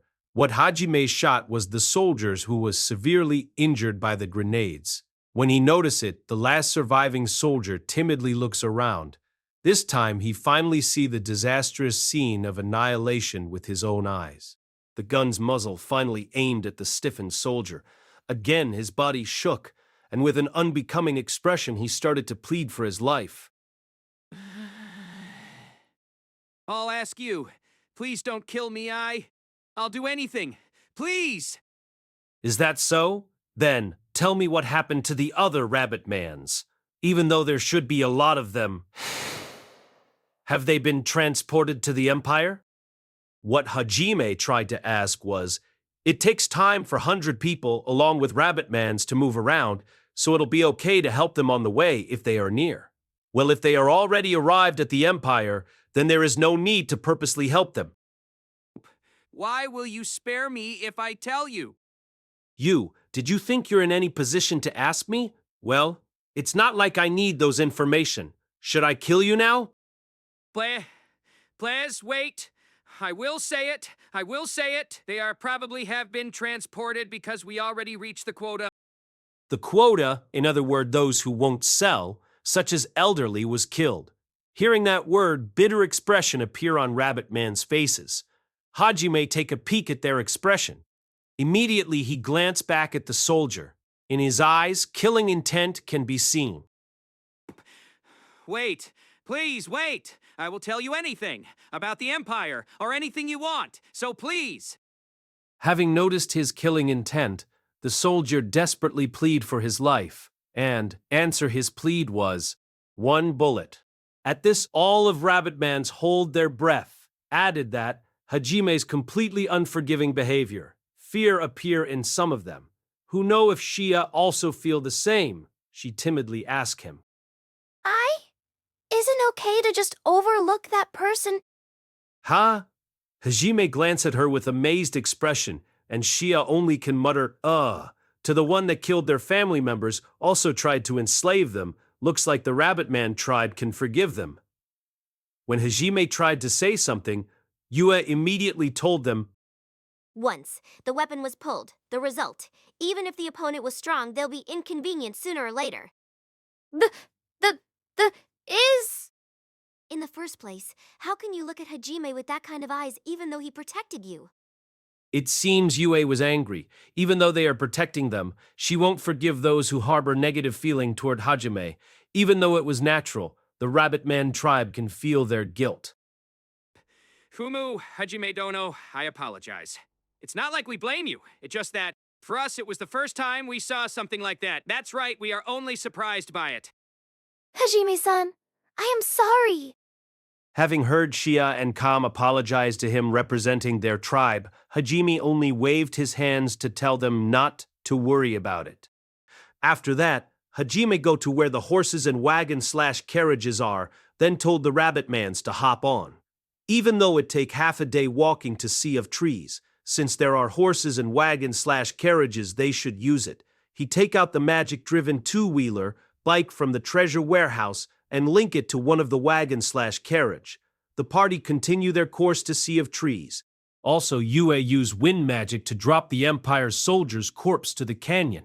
What lefts are nothing but pool of blood. One of 7 great dungeons, Haltina Sea of Trees, where the country of demi-humans Fea Belgain resided in. Thanks to the magic-driven two-wheeler pulling 2 large carriages and dozens of horses, Hajime and his party able to advance forward with a rather fast pace. On the two-wheeler, Hajime sit behind Yue, while Shia is sit behind him. At first, Shia was told to ride on the carriage, but she insisted to get on the two-wheeler. Even though Yue keep beating her, but she keep clinging just like a zombie, and finally Yue give up. Shia, who finally meet 2 people that same as her, seems wanted to talk about various things. She keep hugging Hajime. It seems Shia like to sit behind Hajime on the two-wheeler, and sometimes she flail her limbs around. That's what Yue think. Hajime, who was sandwiched between ill-humored Yue and good-humored Shia, only absent-mindedly drive the two-wheeler. In that state, Hajime heard Yue's voice. Hajime, why did you fight by yourself? Yue was talking about the fight with Empire's soldiers. At that time, after stopping her from using magic, Hajime fought them alone. Even though there'd be no much differences other than Yue instant kill the soldiers. She thought Hajime was too eager to fight alone, and that made Yue anxious. And well, I just wanted to confirm. To confirm? Yue asked him with doubtful face. Shia also started to feel intrigued over his shoulder. That was... First, Hajime stopped Yue because he wanted to fight the Empire soldiers as an experiment. Even though it looks like he headshot all of them, actually he also shot at their armors. Why he did that? Because to fight humans using railgun is completely overkill. It'd be too dangerous to use it in town or wherever they are because of its penetrating power. Though there is no problem to turn thugs into dust, it'd penetrate into residents' housing and killed whoever inside. Something like that, like a complete scum. For Hajime, he didn't want to become someone who indiscriminately kill unrelated people.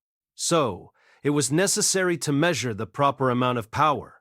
After looking at the result of this experiment, he'll be able to fine-tuning it. The other reason was to confirm whether there'd hesitation for him to kill humans. Even though he was changed, he have not experience in killing human yet. Therefore, he tried to see his reaction before and after killing those soldiers. The result is, he didn't feel anything about it. As expected, if they are enemies, then he can kill them without mercy. And, well, even though it was my first murder, when I think that I've changed because I didn't feel anything about it, it make me somewhat sentimental. Is that bad?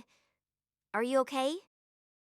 There is no problem. This is the current me. I am just glad that I'll be able to fight properly from now on. Having heard Hajime's story, Shia was surprised that it was his first murder. At the same time, she admired Yue, who was able to notice the slight change on Hajime, probably only limited to Hajime. And once again, she felt a little lonely because she still doesn't know anything about them. That! Can I hear more about Hajime-san and Yue-san? Aren't we talking about it now? What I want to know wasn't about your skill, but something like, why are you inside the abyss? Or what are your objectives? Or what have you done until now?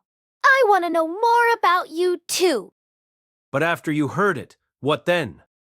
Even if you ask that, I just want to know. I, because of my circumstance, have brought a lot of trouble to my family. I disliked it so much when I was a child. But of course everyone told me to not mind it, and now I don't hate myself anymore. Even so, I still feel I was an oddball in this world, therefore I was happy. When I met the two of you, to find someone with similar existence as me, and to know that I'm not alone, this overflowing feeling was, although it was selfish of me, to want it becoming your companion. That's why. Can you tell me more about the two of you? Whatever you can tell me. It seems Shia was embarrassed by her own words. Her voice became smaller and she tried to hide behind Hajime's back. When Hajime and Yue think of when they meet Shia for the first time, they remember how incredibly happy she was. At that time, Yue was having complex feelings. Immediately, they tried to save Halia tribe from the attacking demonic beasts, and she found out how they are capable of using magic inside the canyon. Surely Shia must have been felt anxious since then. Surely in this world, those who have the same constitution as demonic beast won't be accepted. It was not impossible to have a sense of camaraderie. Though that was said, for Hajime and Yue, there exists no sense of camaraderie. But because it'll take some time until they arrived at the Sea of Trees, also because there are nothing to hide and when they think it'll be good to kill sometimes, Hajime and Yue start to tell their story. And the result is... So cruel. How cruel. Hajime-san and Yue-san have it hard. Compared to that, I was blessed. Ooh, I didn't lack anything at all. She cried. While crying sometime, I was too naive, or I won't complain anymore, can be heard. Then, naturally, she wiped her face using Hajime's overcoat. Apparently, she thought her circumstances was worst, but compared to Hajime and Yue's circumstances, it seemed she felt miserable about herself to think that way. After crying for a while, suddenly Shia clasped her fist, and with resolute expression she declared, Hajime-san, Yue-san, I have decided. I'll join your travel. From now on, this Shia Halia under this sun promised to help the two of you. There is no need to be reserved. The three of us are comrades.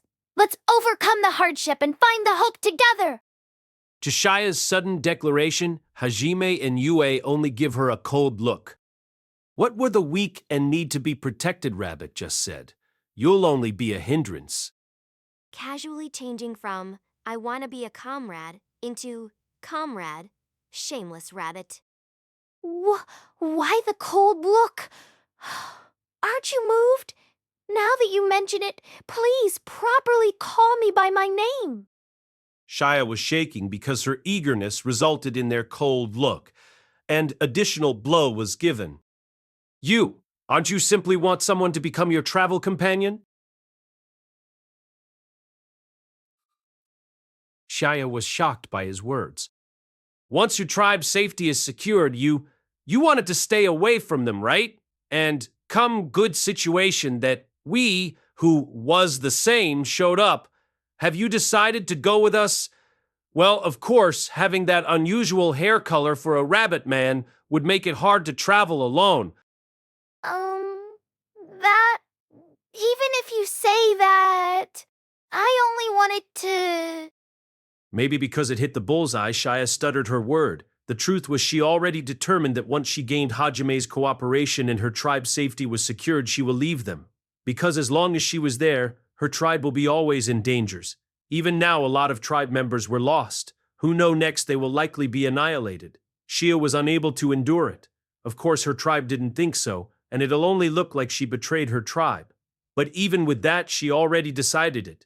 At worst, she'll go alone, but that'd make her tribe even more worried.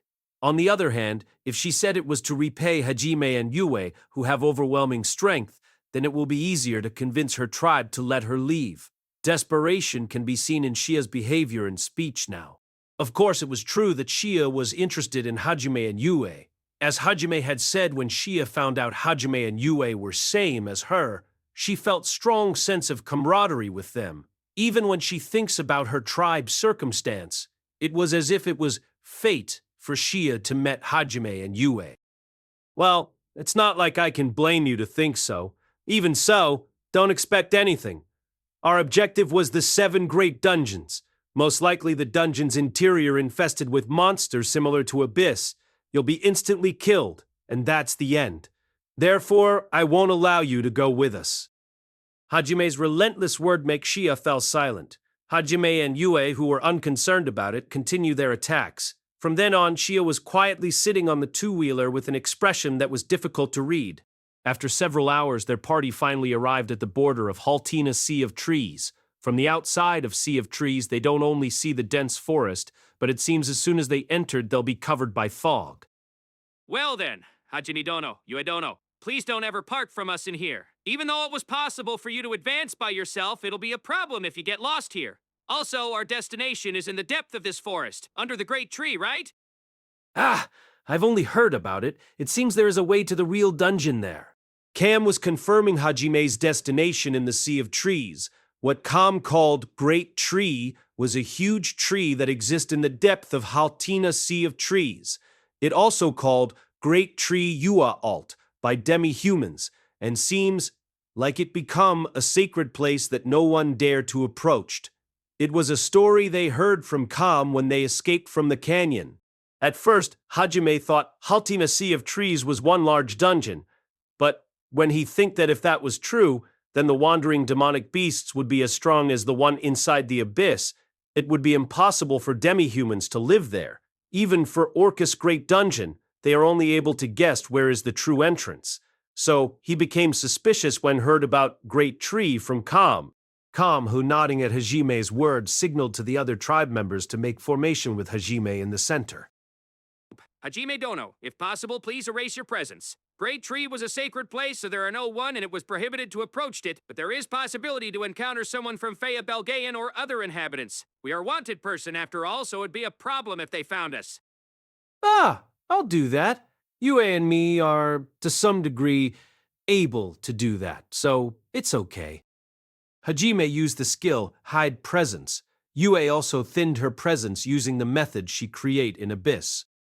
Hey, this is Hajime Dono. If it's possible, can you adjust it to the same as Yue Dono?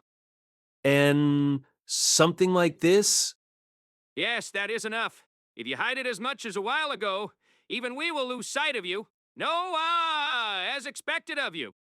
In the first place, although their specs are lower, Rabbit Man tribe excel in stealth operation and search operation using sound.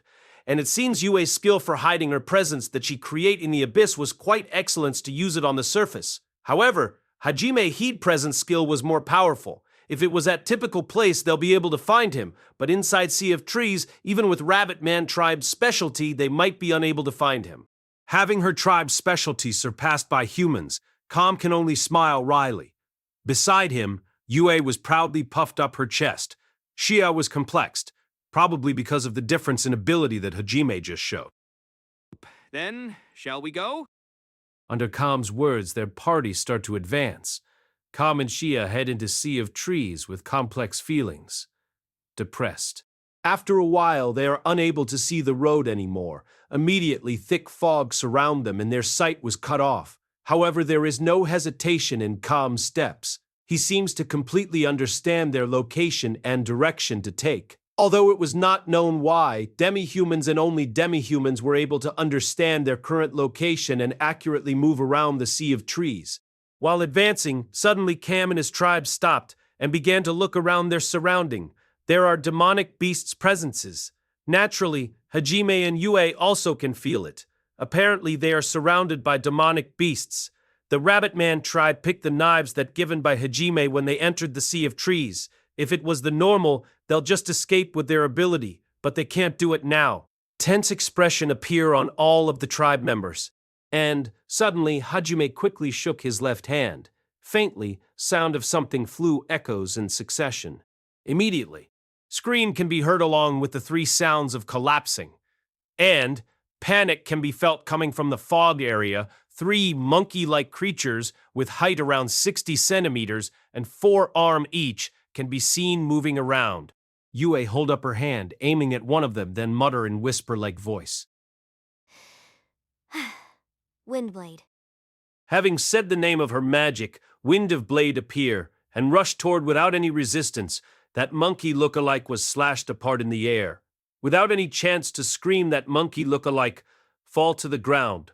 The other two was moving separately. One of them approached a child, while the other aimed its 4 arms equipped with sharp claw toward Shia. Shia and the child were instinctively stunned and unable to move.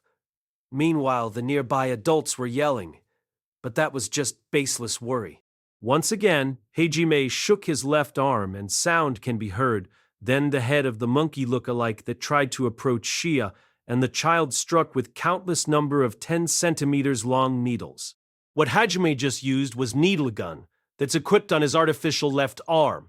He got the hint from Scorpion look-alike that he fought before, then create the needle gun. To fire it, he used lightning clad, though it was not at the level of Donnerschlag, but it has enough power. Even though it only have range of 10 m, it was silent, and added with poison it became convenient to use. It can be said it was one of Dark Weapons series. Because they are inside the sea of trees and they didn't want it to attract attention, Donnerschlag can't be used. Thank you. Hajime-san. Oni-chan, thanks. Shia and the child boy thanked him. Hajime gestured them not to worry about it. The boy looked at him with sparkling eyes, while Shia suddenly dropped her shoulders, because she can do nothing but stunned in such times. Calm only wryly smiled at her. They continued to guide him after being urged by Hajime. Afterward, even though some demonic beasts come to attack them, Hajime and Yue quietly dealt them. The demonic beasts of the Sea of Trees, who were considered as troublesome by the mass, were not a problem for them. However, after several hours passed since they entered the Sea of Trees, innumerable presences that can't be compared to before can be felt. Hajime and his party stopped their advance. Their killing intent and teamwork can't be compared to the demonic beasts they encountered before. Cam and his tribe start to restlessly search for their location. And then, a worried and loose expression appear on their face while they grip their hand. As for Shia, her face became pale. Hajime and Yue, who noticed the other party's identity, feel that it'll be troublesome. The others was, Why are you together with humans? Tell us, from what tribe are you now? it was muscular demi-humans with ears and tails similar to a tiger. Humans and demi-humans walking together inside the Sea of Trees. Having seen that, those tiger-like demi-humans looked at Kam and his tribe as if they are traitors. They readied their double-edged sword while taking a stance. Tens of demi-humans come to surround them while emitting killing intent. Kam, who, drenched in cold sweat, tried to find them some excuse. At the same time, the tiger-like demi-humans catches a glance at Shia, then their eyes open wide. Isn't that the white-haired rabbit man? Bastard, so you are the Halia tribe, a disgrace to demi-human race. For years you've deceived us to raise that taboo child, and this time you brought humans here. What treason! I won't hear any excuses. Everyone will be executed here. Everyone, gee! At the time, the tiger-like demi-human said no more negotiations and tried to command an attack. Hajime's arm moved. A gunshot along with its flash can be heard, then something grazed his cheek, leaving traces of gouged trees as it disappeared into depth of the forest. The tiger-like demi-human that was grazed froze in place, unable to understand what happened. If his ears were located at the side just like humans, it surely would have been blown away. Everyone was stunned by the unknown explosive sound added with an attack so fast they are unable to react. At that place, Hajime's voice can be heard accompanied by an extraordinary pressure. It was the result of special magic called pressure that directly apply physical pressure to the enemy. That attack just now, I can fire it 10 times in succession. I already knew how many of you that are surrounding us. You're already in my kill zone. The tent. Without chanting, to be able to fire invisible attack in succession and to know his comrade's location made that tiger-like demi-human stutter unintentionally. To prove that, Hajime easily pulled Schlag and aimed at a certain direction. The tiger-like demi-human's subordinate was in that direction. From the fog, a sign of unrest can be felt. I won't show any mercy to anyone who tries to interfere. Until they have fulfilled their promise, their lives are under my protection. Don't even think you will get even one of them. Aside from the pressure, Hajime start to emit his killing intent. The tiger-like demi-humans, who was known as thick-headed and warlike, were drenched in cold sweat, started to panic and screamed, while one of them tried to desperately keep his calm. It must be a joke. How is this a human? He must be a monster. To the tiger-like demi-human who think hard so that he won't lose to the fear, Hajime continued his words while setting up Donnerschlag. However, if you retreat now, I won't give chase. If you're not an enemy, then there is no reason for me to kill. Well, now choose. Are you gonna be my enemy and meaninglessly annihilated, or will you quietly go home? The tiger-like demi-human was convinced that the moment he give the order to attack, that flash he saw a while ago will be back. If that happened, there were no chances for them to survive. The tiger-like demi-human is the captain of the second guard of Fea Belgain. His work was to guard between Fea Belgain and the surrounding village. It was his pride and resolution in this work to protect his brethren from intruders and demonic beasts. Therefore, it was not easy for him to decide between retreating and his subordinates' lives. Before that, I want to know one thing. The tiger-like demi-human desperately tried to ask Hajime with his hoarse voice. Hajime urged him to talk with his eyes. What's your purpose? A straightforward question. However, depending on the answer, he implied that he has the resolution to fight, even if it'll put a risk to his life. For the tiger-like demi-humans, it was impossible for him to let go anyone who tries to hurt demi-humans living in Fea Belgain and its surrounding villages. So he bravely stared at Hajime with unyielding eyes. The depth of the sea of trees, I want to go underneath the great tree. Underneath the great tree, you say? For what purpose? The tiger-like demi-human thought whether his purpose was trying to enslave demi-humans, but when he heard his purpose was the sacred place, the great tree, he can only give out perplexed look. The great tree for demi-humans was just one of many places inside the sea of trees. Over there might be where the true entrance to the great dungeon resides. We are traveling to conquer the 7 great dungeon, and that is why we employ the Halia as our guide. The real dungeon? Just what are you trying to say? This sea of trees is one of the 7 great dungeon.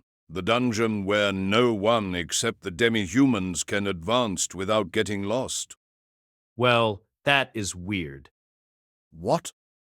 The tiger-like demi-humans dubiously tried to ask Hajime, who confidently declared that. For a great dungeon, the demonic beasts here are too weak. Weak? That's right.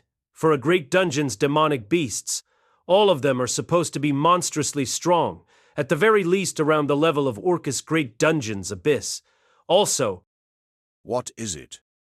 a great dungeons is the place of trial that the liberators left behind. For demi-humans to easily enter the depth, you said? That can't be called a trial. That's why it's weird for the Sea of Trees itself as a great dungeon. The tiger-like demi-humans was unable to hide his confusion after hearing Hajime's words. That was because he was unable to understand what Hajime means. The Sea of Trees' demonic beasts were weak. Orcus' great dungeon's abyss, the liberator's trial of the dungeon, were something unknown to him. If it was the usual, he will just say it was nonsense. But, now, in this place, what Hajime said was appropriate. For Hajime who capable to overwhelming them, there is no need to make any excuses. In addition, his words itself strangely made them convinced. The truth is, if his objective really was the great tree, not the demi-humans or Fea Belgain, rather than meaninglessly throwing his subordinate's life, it was better for him to reach his objective than leave. The tiger-like demi-human already decided that. But he can't just leave Hajime wander around freely like that. For this matter was already in his hand. Therefore the tiger-like demi-human gave a proposal to Hajime. If you are not planning to harm my country and brethren, I don't care if you go to the great tree, that's my decision. There is no meaning to meaninglessly throwing my subordinates' lives after all. Having heard his words, there were signs of commotion in the surrounding demi-humans, because he was overlooking human intruders inside the Sea of Trees. However, I also need to ask the First Guard's captain. In addition, I must report to my country. The Elder might also know something about your story. If that place truly exists or not, until that known, wait here with us. While drenched in cold sweat, the tiger-like demi-humans then stared with strong will that can be seen in his eyes. And to his words, Hajime tried to think about it. It was probably the limit for the tiger-like demi-humans. It was heard that intruder coming into the Sea of Trees will be killed without the need to talk. Even now, they must still want to punish Hajime and his party. However, his subordinates' lives will be lost for sure. To avoid it, and for the sake of not letting a potential danger like Hajime loose, he made that proposal. Hajime was a little impressed by his rational judgment under this situation. After comparing the merit between advancing, after annihilating them, and having permission, thus losing the risk of surrounded by Fea Belgaean, he chose the latter. If the great tree isn't the entrance to the great dungeon, it was necessary to continue searching for it. In doing so, it was more convenient to have permission from Fea Belgaean. Of course, there is the risk of them becoming hostile, but that is only if there were no other way. It was not a human-like judgment. It was just too troublesome to search while annihilating them. I accept it. Your words report them without any distortion, okay? Of course. Zam, you heard it right. Report it to the elders. Yes, sir.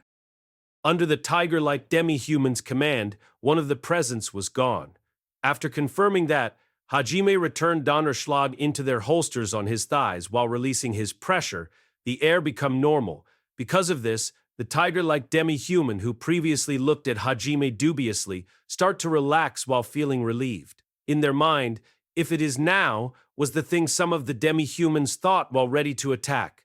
Hajime, who noticed that, only fearlessly laughed while giving them a glance. Between your attack and mine, do you want to try it?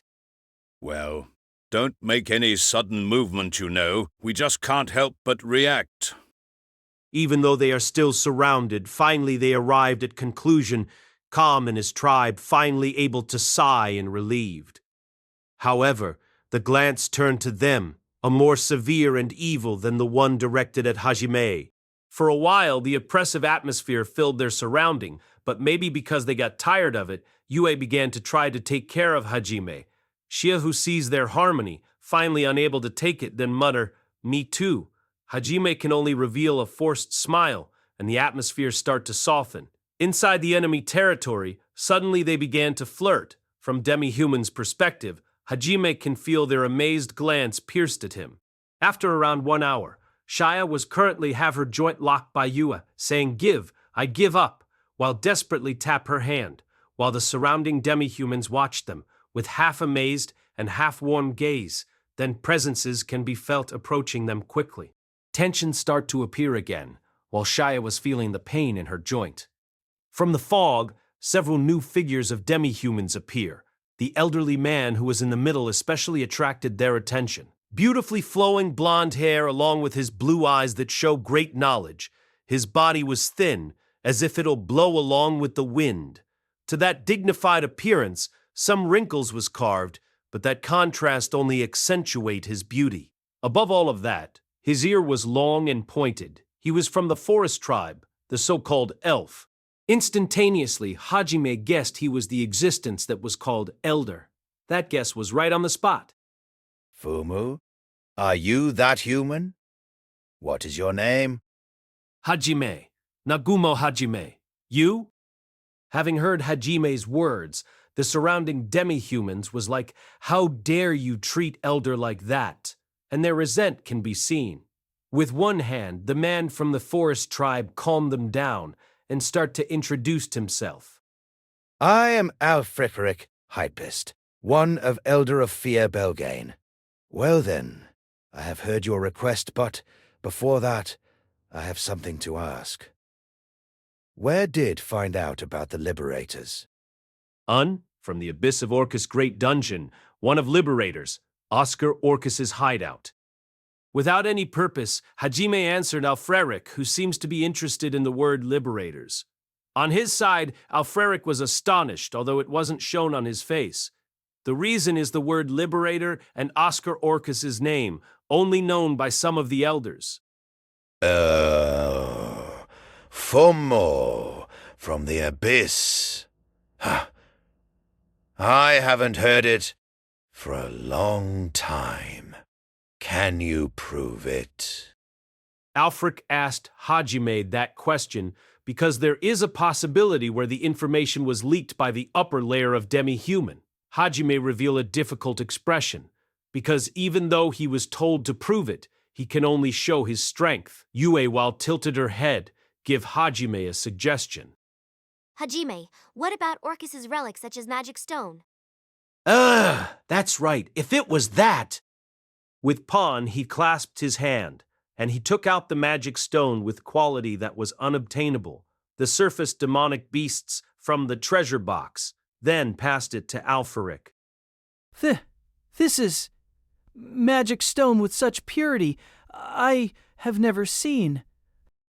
Even though Alfaric hid his surprise, the demi-human next to him unintentionally raised his surprised voice.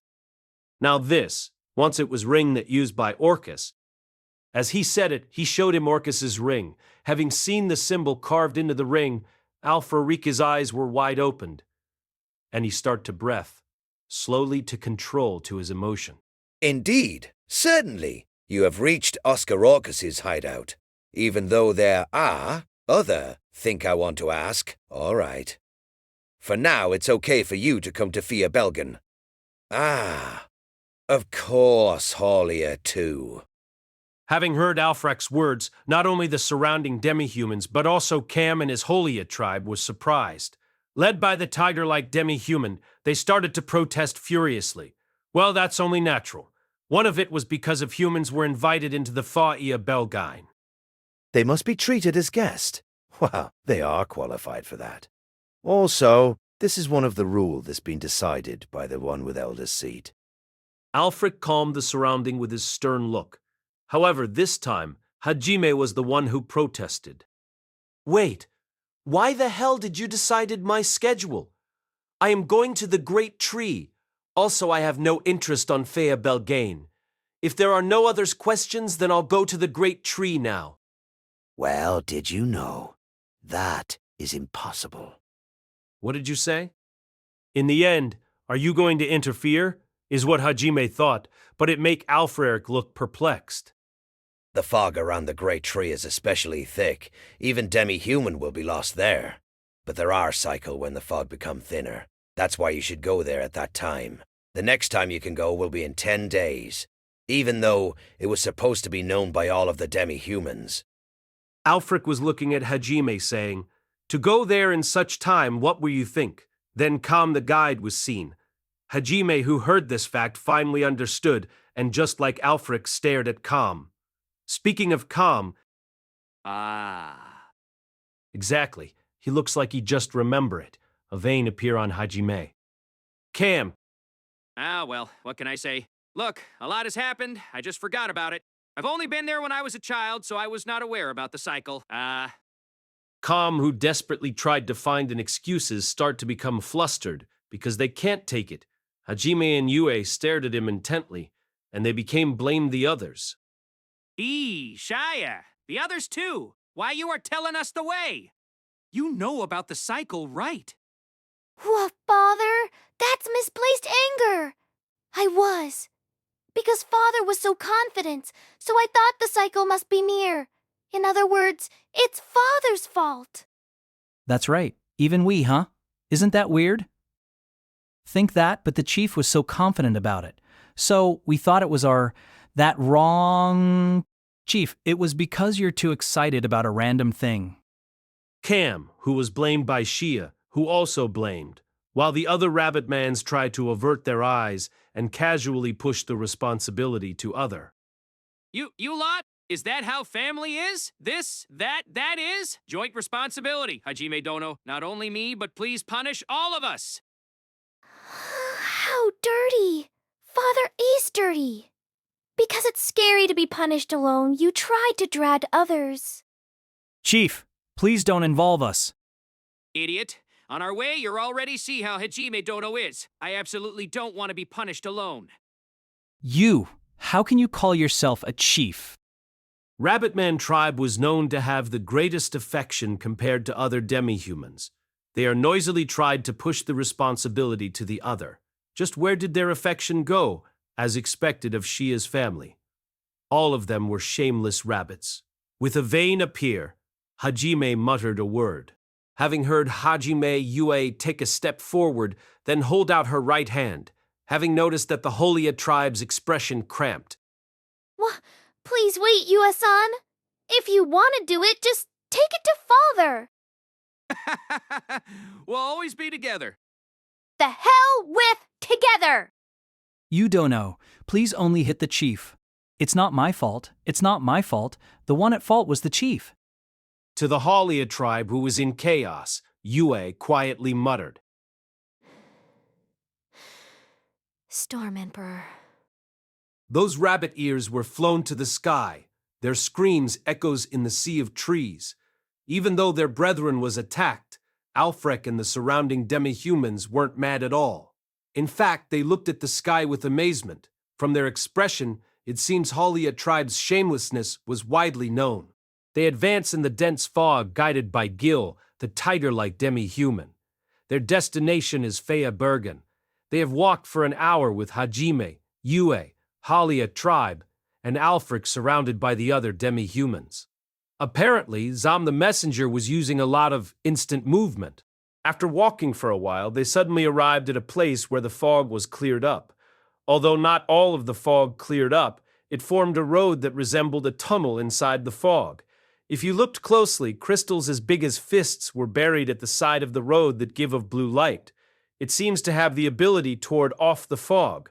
Alfreker, who noticed Hajime was focused on the blue crystals, starts to explain. That was something called Fadrain Crystal. Even though we don't know the reason, fog and demonic beasts won't come near it.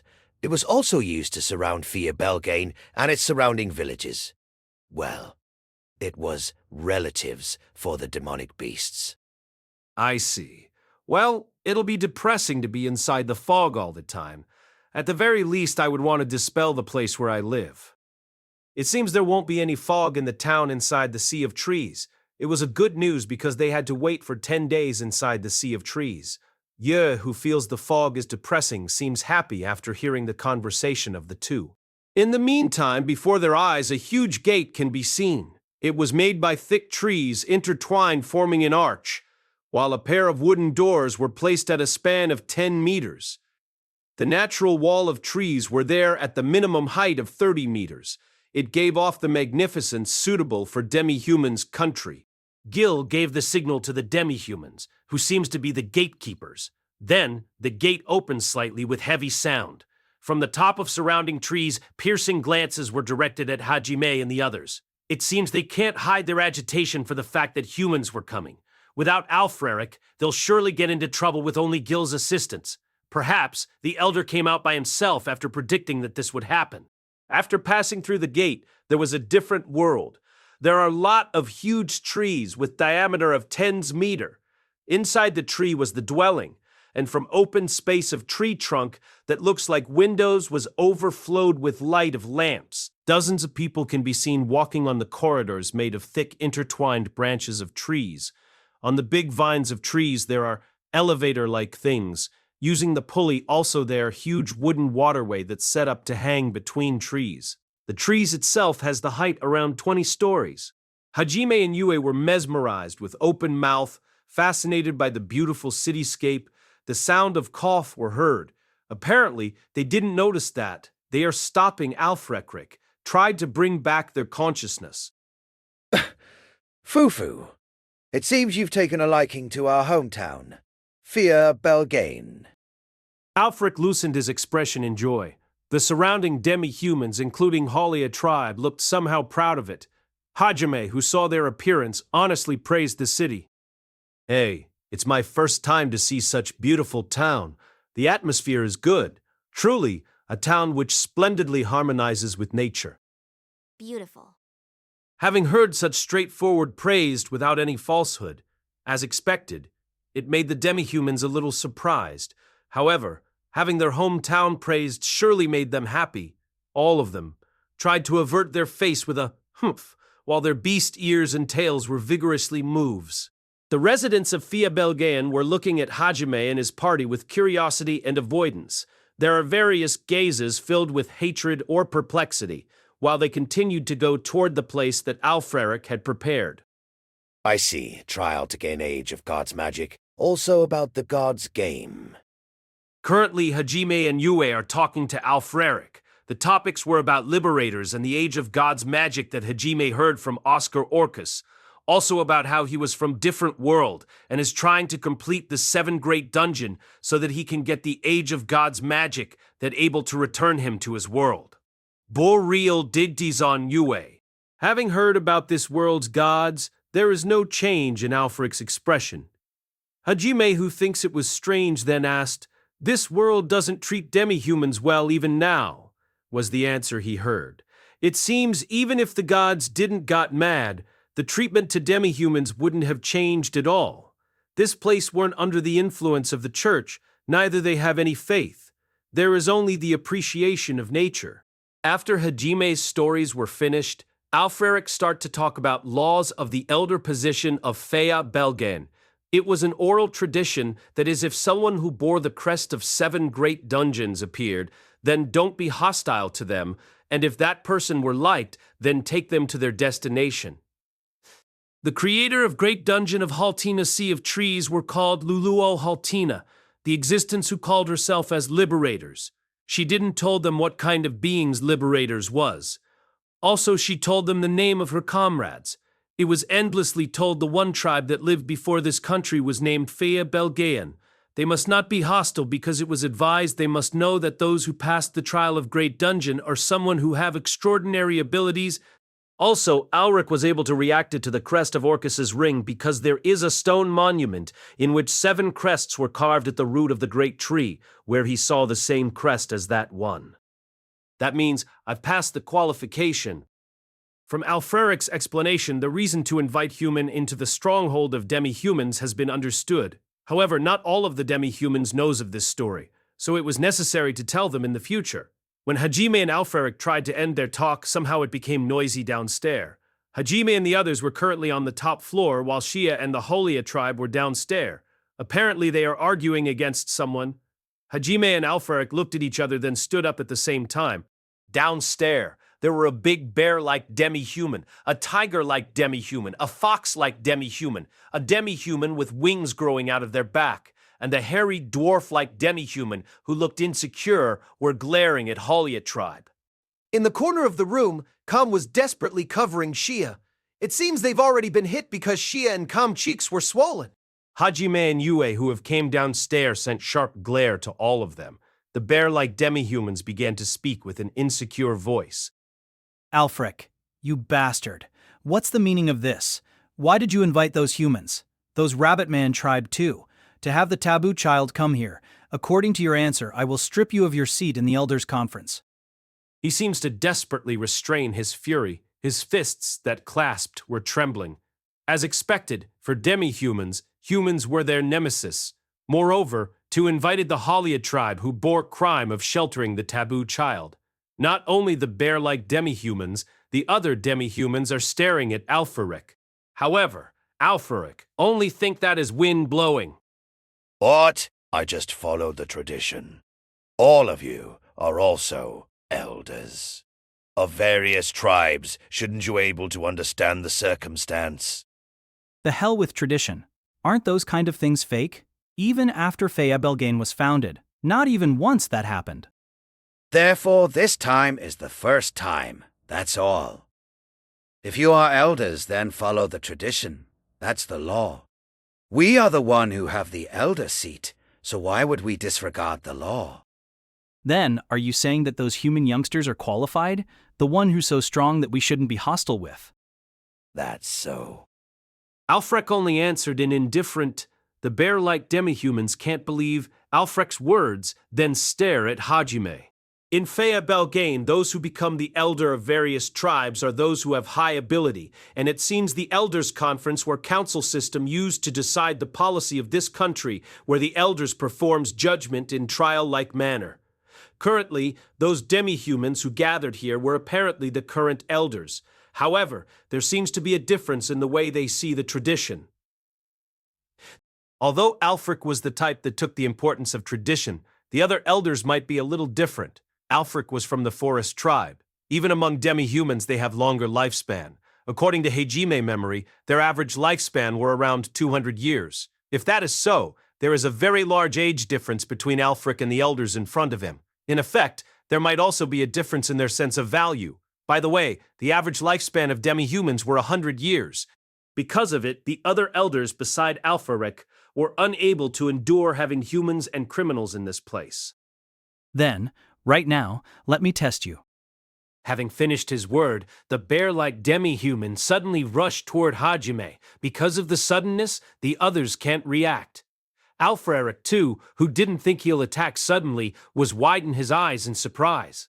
And in an instant he get in his range. The man who was 2.5 meters with great arms made of lump of muscle swung his arm toward Hajime.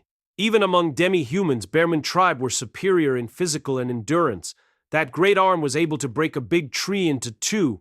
This destructiveness was the clear distinction that made him the representative of his tribe. Aside from Halia tribe and Yue, the others were visioning there'd be nothing left of Hajia except lump of flesh.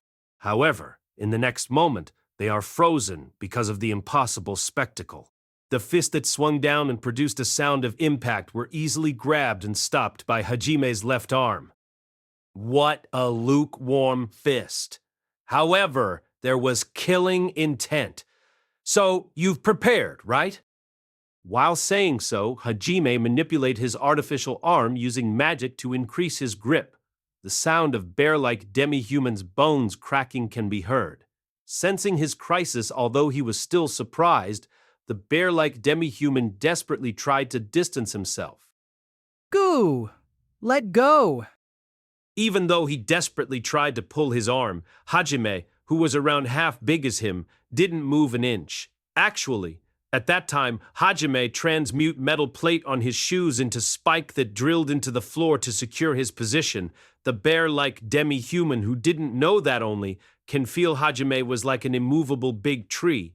Hajime silently poured his magic, then the grip of his artificial arm increased at once. Got? Chain gives us the time today?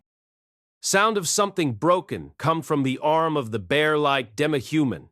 Even so, there is no scream that can be heard just as expected of an elder. However, Hajime didn't miss him, became stiffened in pain and astonishment. His free left arm then thrusted with a karate-like chop. Hajime immediately dashed into the bear-like demi-human's bosom. Fly. His powerful arm, activated and gunshot, came from his artificial arm that moved with a thrust, and, at the same time, impact were generated from part of the elbow while a cartridge jumped out and fluttered in the air. The fist, that already strong to begin with, were accelerated to increase the destructive power. The fist that used mechanism to give it tremendous power were piercing the belly of the bear-like demi-human without mercy, while at the same time it generated shockwave and literally blown him off with full power. The bear-like demi-human, without even a chance to scream, with his body bent into shape, disappeared after break through the wall.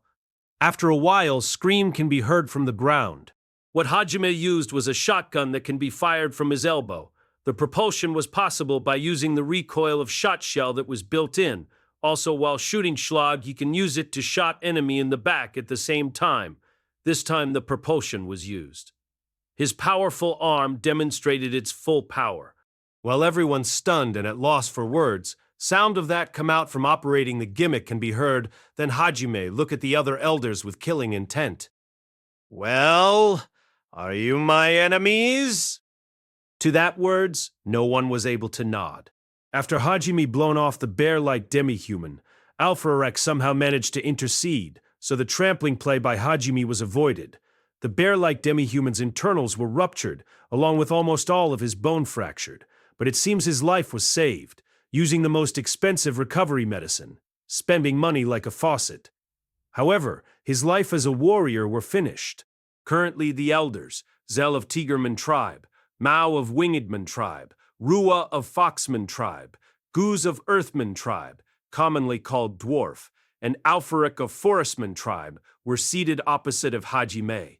Yua and Kam seated beside Hajime. Shia was seated along the other Halia tribe clustered behind him. Expression of elders, except Arifureta, were stiff with tension. The bear-like demi-human, called Jin, who had battle prowess of number 1 or 2, was unable to attend because he was instant killed, so neither his hands nor feet can be used. Well, what do you want to do with us? I only wanted to go to underneath the great tree. If you don't interfere, then I will leave you alone. The demi-humans was thinking, if they don't unite their intention, then when the time come, won't they be troubled if they don't know which is good? For your information, in the middle of massacre, to consider the distinction between enemies and allies. I am not that kind of good-natured person, you know. Having heard Hajime's words, the elders were stunned. They have noticed that it was implied he won't hesitate to start war against the demi-humans. For our incapacitated companion's sake, first of all, is it possible for us to become friendly? Goose muttered with groan along with bitter and crushed expression. Huh? What did you say? Aren't that bear the one who came with killing intent? I was only pay him back. Resulted with him became incapacitated was his own fault.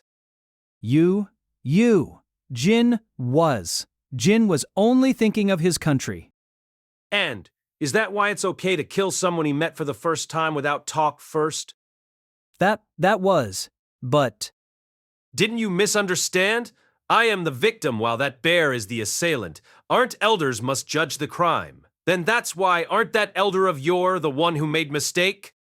Probably Guze was gotten along well with Jin. Therefore, though he understand in his head that Hajime was right, but he was unable to accept it, however, to consider his feeling was not something Hajime would do. Goose, though I understood how he feels, but leave it at that. His is a sound argument. Having heard Alfrek's word of admonishment, Goose, who tried to stand up, was Dosen, sit down with distorted expression. And currently he fall into silent, sullen. This boy certainly has one of the crust. His ability also made him able to complete a great dungeon. I have admitted that he has the qualification as said in the tradition. The one who said that was Elder Rua of Foxman tribe. After his slit eyes looked at Hajime, he looked at other elders asking what they think. Having received his gaze, Mao of Wingedman tribe and Zell of Tigerman tribe, even though it wasn't known what they think, they give their consent. On the other's behalf, Alfuric tell Hajime. Nagumo Hajime, we of Elder Council admitted that you're a person qualified as said in tradition. Therefore, it is our consensus to not oppose you. As much as possible, I'll tell them to not lay a hand on you. However, it was not absolute, huh? As you've known, demi-humans don't think well of humans. Honestly, it can be said that they hate them. There's possibility of someone disregarding the notice from Elders Conference, especially the tribe of the incapacitated Jin. The Bearman tribe's anger can't easily be suppressed, so there is a high possibility of it. He is popular after all. Hajime's expression didn't change even after heard Alfaric's words. What's done is done. He only do what should be done. It can be understood from his eyes. Alfaric, who can understand that, he looked back with the will of an elder. I want you spare those who attack you. Are you asking me to take it easy at those who came with killing intent? That's right. Isn't that possible with your power? If it was someone with ability around the level of that bear, I can't say for sure. However, I won't take it easy when killing each other. Although I understand your feeling, I can't relate to your circumstances. If you don't want your brethren to die, then seriously stop them. It was something he cultivated in the abyss, sense of values to kill it if it was enemies were deeply ingrained in Hajime's mind. Even he doesn't know what will happen when killing each other happen. If he take it easy, even cornered mouse can mortally wound the cat. Therefore, Hajime can't accept Alfreric's request. However, Zell of Tigerman tribe intervened. Then, let us refuse to guide you to underneath the great tree. Even though it was tradition, there is no need to guide someone which we didn't like.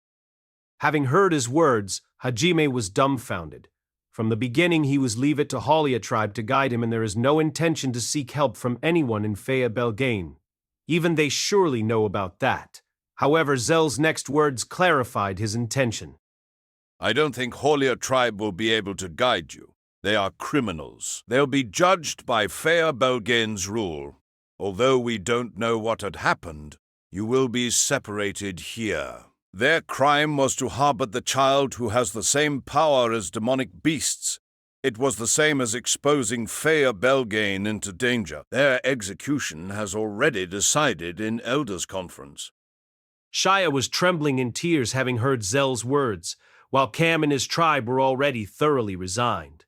Even now, no one blames Shia. That's just how depth their affection is. Honored elders, somehow, Somehow, please let my tribe go. Please.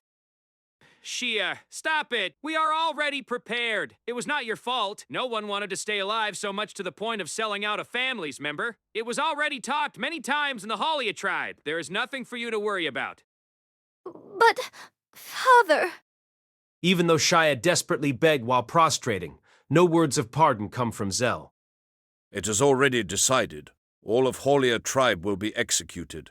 Even though, if you didn't escape from Fea Belgain, it'll only ended with banishment from harboring the taboo child. Shia, who cried, was comforted by Cam and the others. The decision been decided in Elders' Conference was the truth. The other elders didn't say anything. Probably because it was a taboo child, to kept concealing such factor of danger in Fea Belgain made their crime heavy. It also can be said their strong feelings for their family worsened the situation. It was an ironic story. And that's it? With this, aren't your method to go to the great tree were gone? What will you do? Will you leave it to luck to reach it? Zell was implying that they should accept the demand if they don't want that. The other elders of council also didn't give any objection. However, Hajime, who didn't even show any bitterness in his expression, told him back as if it was nothing. You? Are you an idiot? Zell raised his eyes, having heard Hajime's objection. Shia and her tribe also looked at Hajime in reflex. Yue, who understand what Hajime was thinking, only keep a clarifying face. As I said, I can't relate to your circumstance. If you want to take them from me, then you are trying to obstruct my way after all.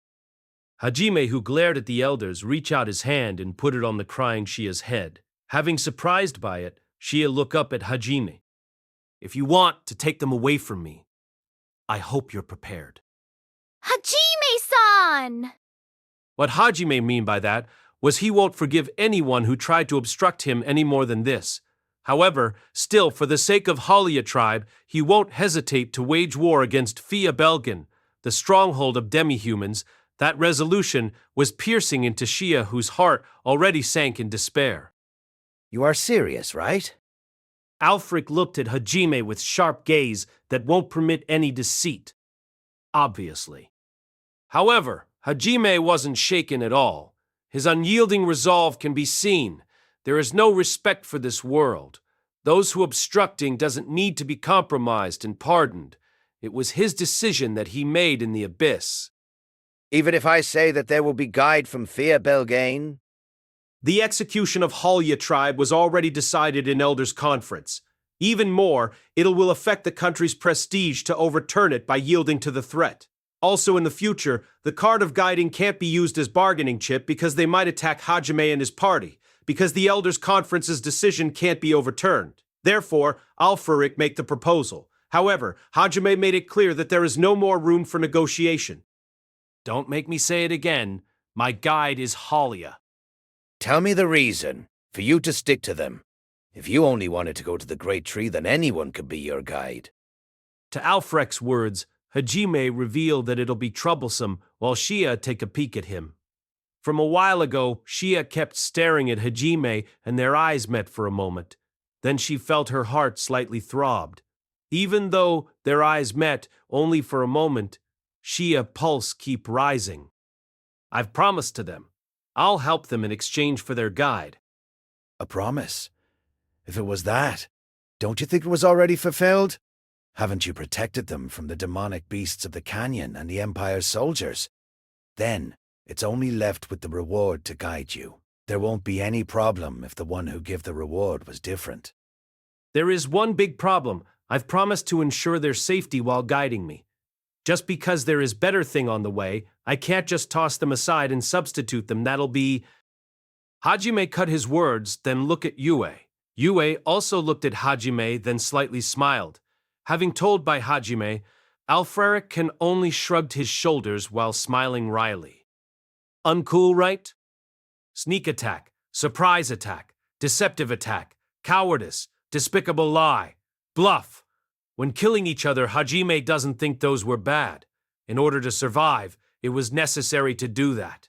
However, because of that, other than killing each other, he want to protect his honor. If that can't be done truly, he won't be no more than a scum. Hajime is also a man. For the girl that he met in the abyss, he wanted to draw that line, to not show any disgraceful behavior more than needed. Maybe because he realized what Hajime was thinking, Alfred can only let out a deep sigh. The other elder's face was looked to ask what should they do.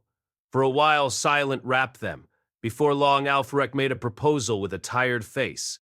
Then let make it that they are your slaves.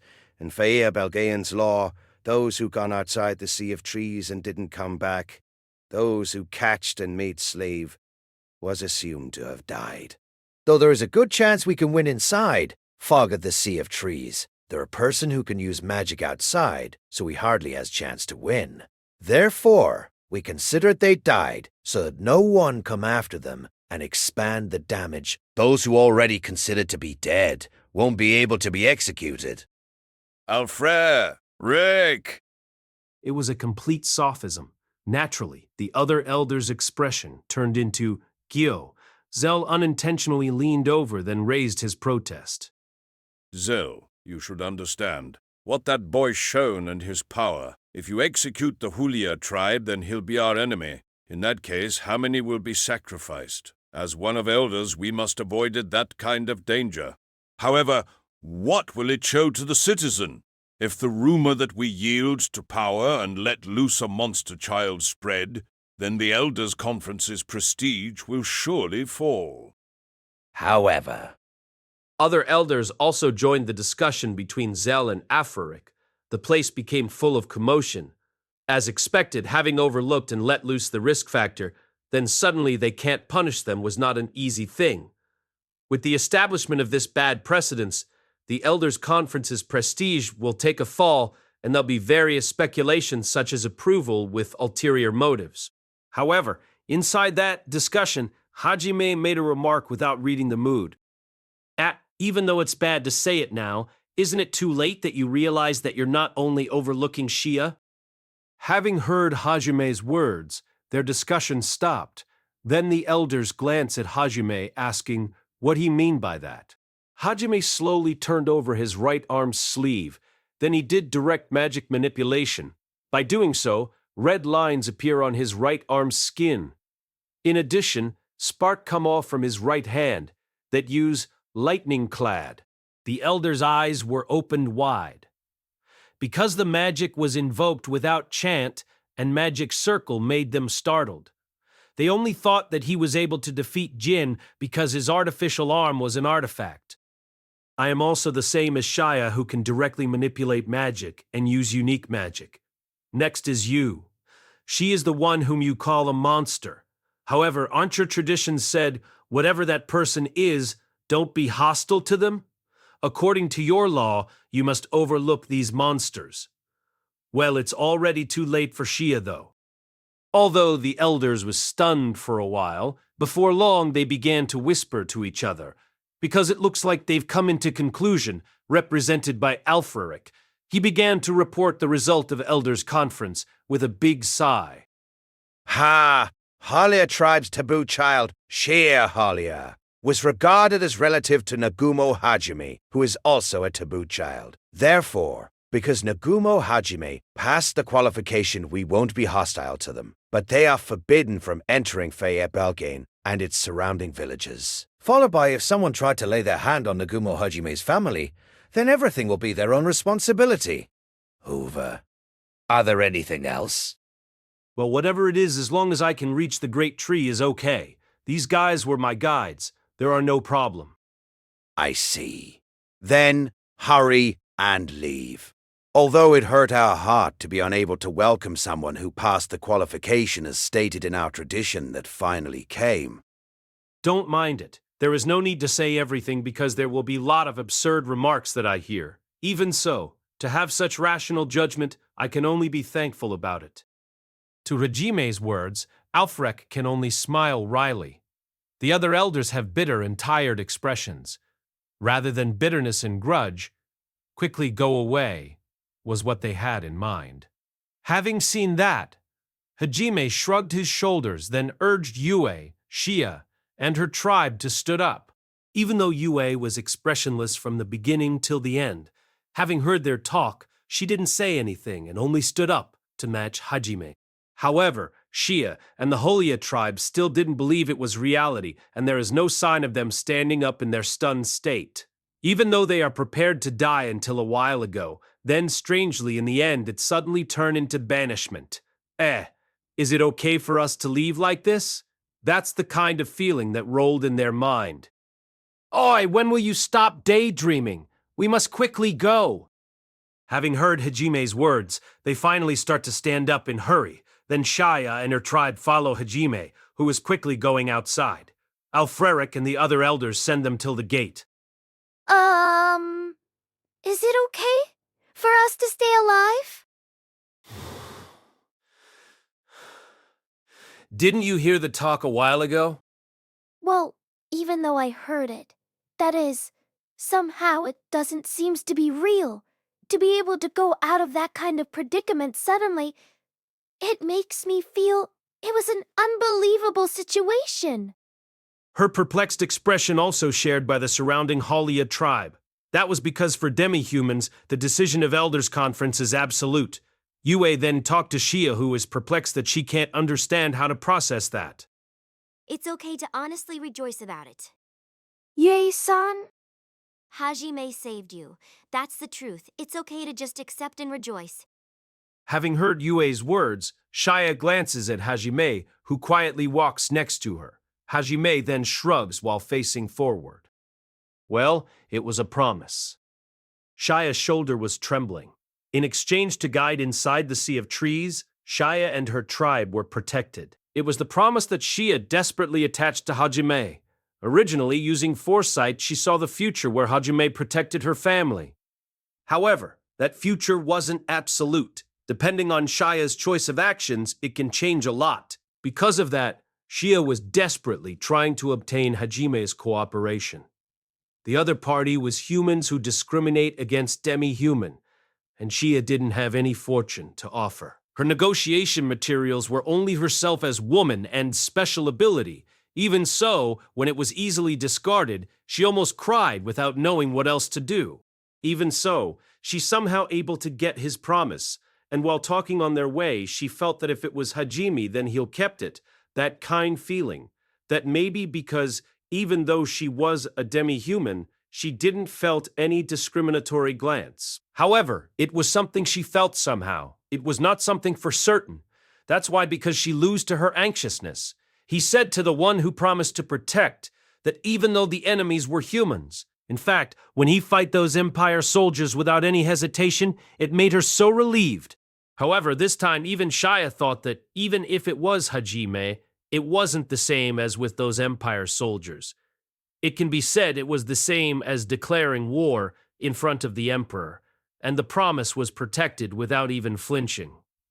Although, even if it was for Hajime himself, as Yue has said, Shia and her precious family were certainly protected.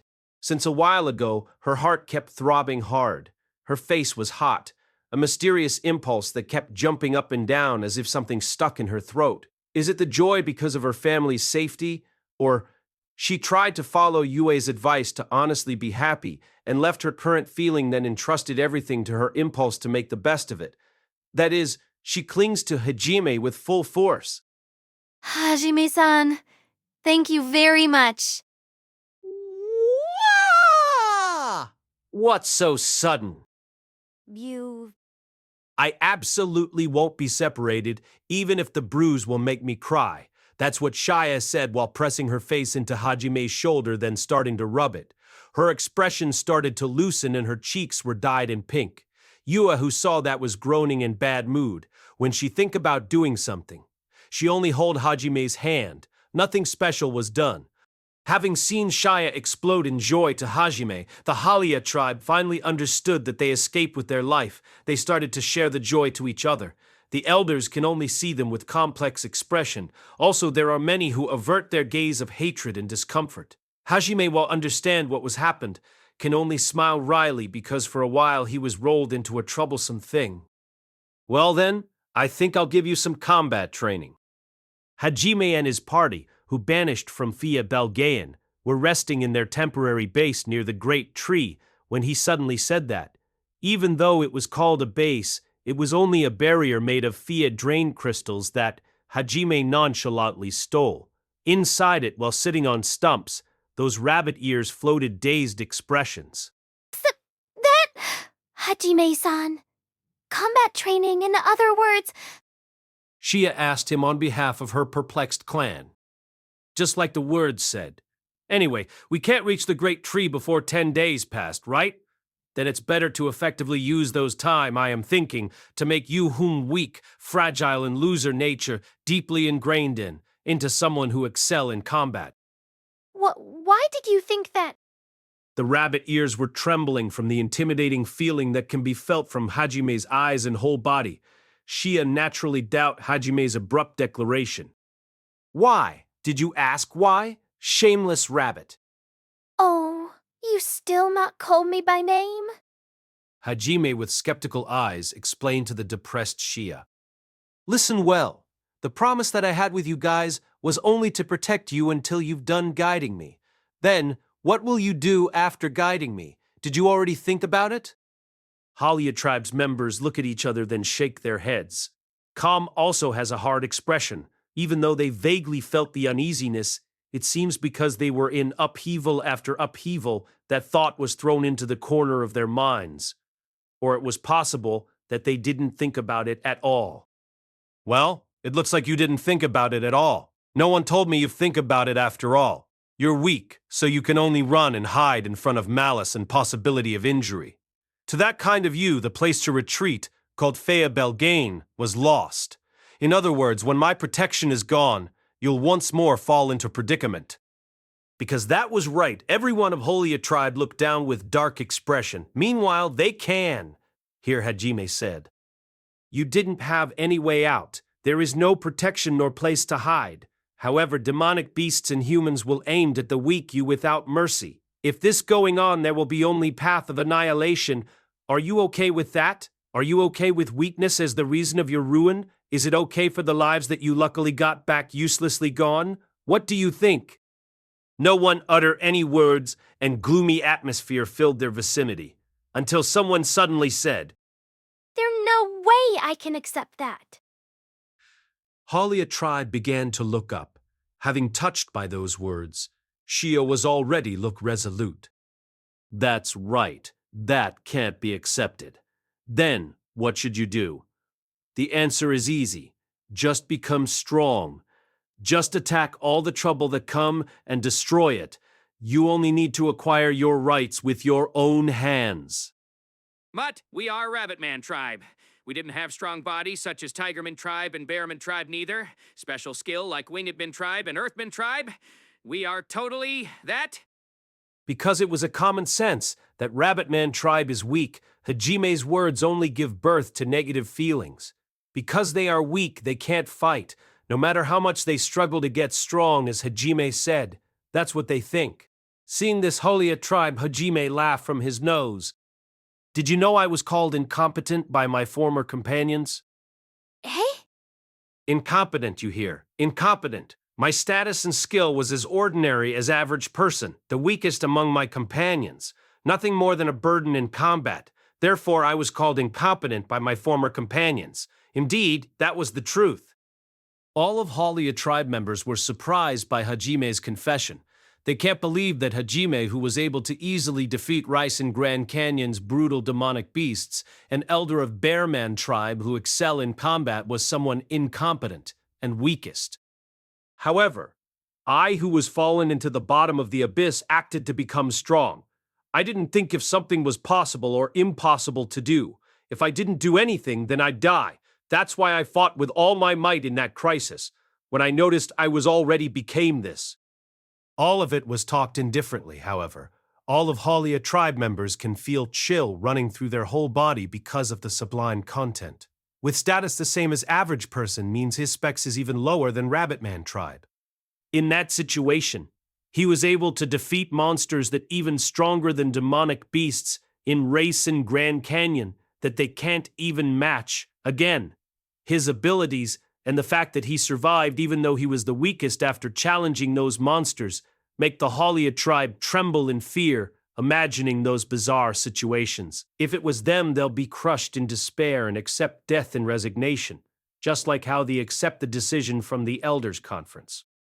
Your situation now is similar to mine. Now promise to yourself, let's break the despair into pieces. I don't care, even if you think it was impossible for you. You'll only be annihilated next time. After all, I won't help you after the promise is accomplished. It's okay to spend the little time remained in your life to lick each other wound, just like losers. Then what will you do, is what Hajime asked with his eyes. There is no immediate answer from Halia tribe members. Well, it can be said there is no other answers. They understood there is no other road to survive except to become strong. It's not like Hajime protect their family out of justice. Therefore, he will surely abandon them after their promise is fulfilled. However, even if they understand that, their nature is peaceful and gentle. The Rabbit Man tribe's gentleness is stronger than anyone else. That's why for them Hajime's proposal is the same as stepping into an unknown territory. It was difficult for them to change their way of life unless they fall into the exact situation just like Hajime. Halia tribe fall into silent and look at each other. However, Shia, who since a while ago floated a resolute expression, look at them with a skeptical gaze. Then she stand up. I'll do it. Please teach me how to fight. I don't want to stay weak anymore. Her shout echoes all over the sea of trees, a declaration to say there is no need to think more than this. Shia hates fighting. It was scary and painful. Above all, it was sad to hurt and to be hurt. However, it was the truth that she was the cause in driving her tribe into current predicament, so she absolutely won't let her tribe perish. For that certain purpose, Shia wanted to become stronger even if it was against the nature of Rabbit Man tribe. Shia, with unyielding determination in her eyes, looked straight at Hajime. Kam and his tribe, who were dumbfounded by that, gradually changed their expression into resolute one. One by one they stand up. In the end, not just the male, female, and children of Halia tribe all stood up, and Kam, who represent them, move a step forward. Hajime Dono, please teach us. His words was few. However, there is a will inside of it, the will to fight against injustice that'll come to attack them. Okay, are you prepared? How much stronger you become will be up to your determination. I am only here to give a hand to it. Also, I won't be gentle to those who decided to drop out on the way. We only have 10 days in addition. Be accustomed to dying. What await you were only life or death after all. Having heard Hajime's word, all of Halia tribe members nodded with determination. Before he start to train Halia tribe, Hajime took out equipments that will be used to train from treasure box and handed to them. It was the single-edged knife that's similar to a type of Japanese sword called kodachi that he passed to them before. Hajime made those blade with precision that even the sharpness is excellent because he practiced the method to manufacture the ultra-thin blade. It was strong against impact because it made of tower ore. It takes pride in its durability despite its thinness.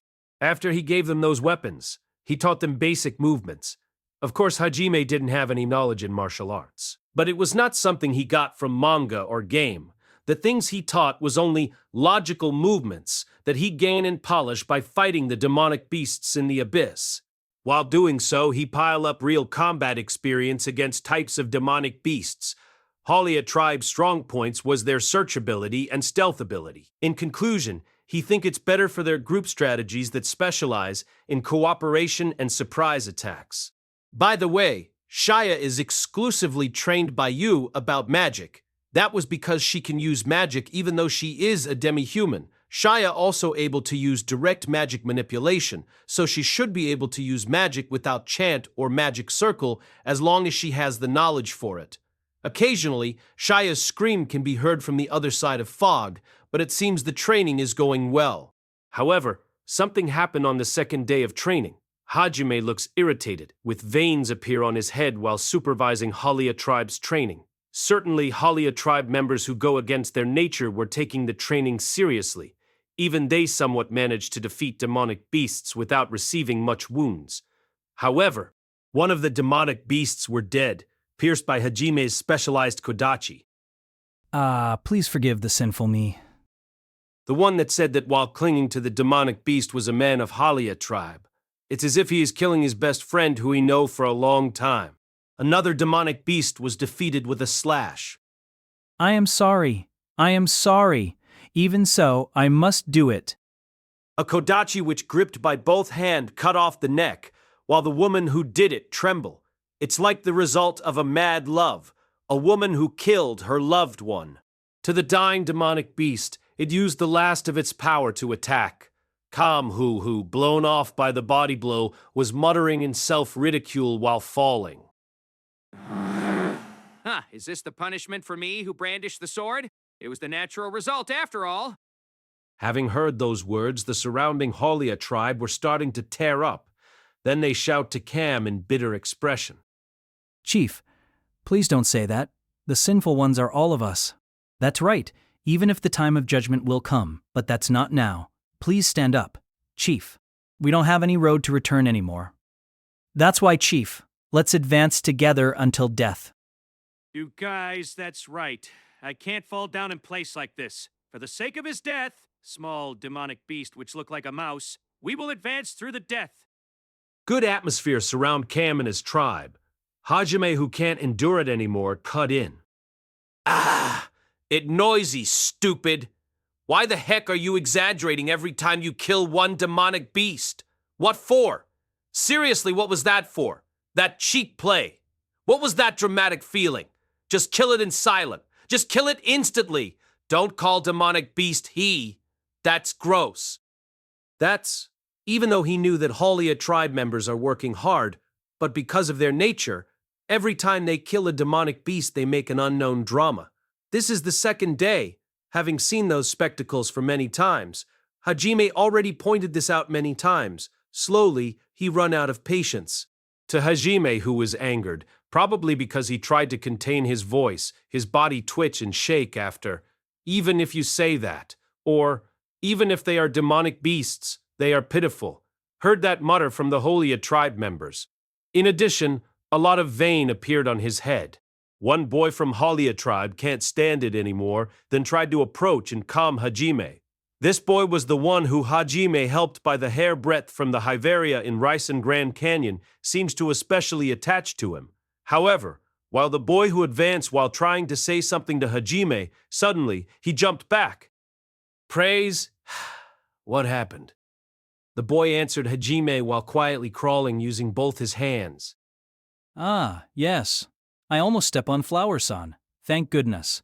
If I didn't notice it, it'd be crushed. Because it was so beautiful, it'll be too pitiful to step on it.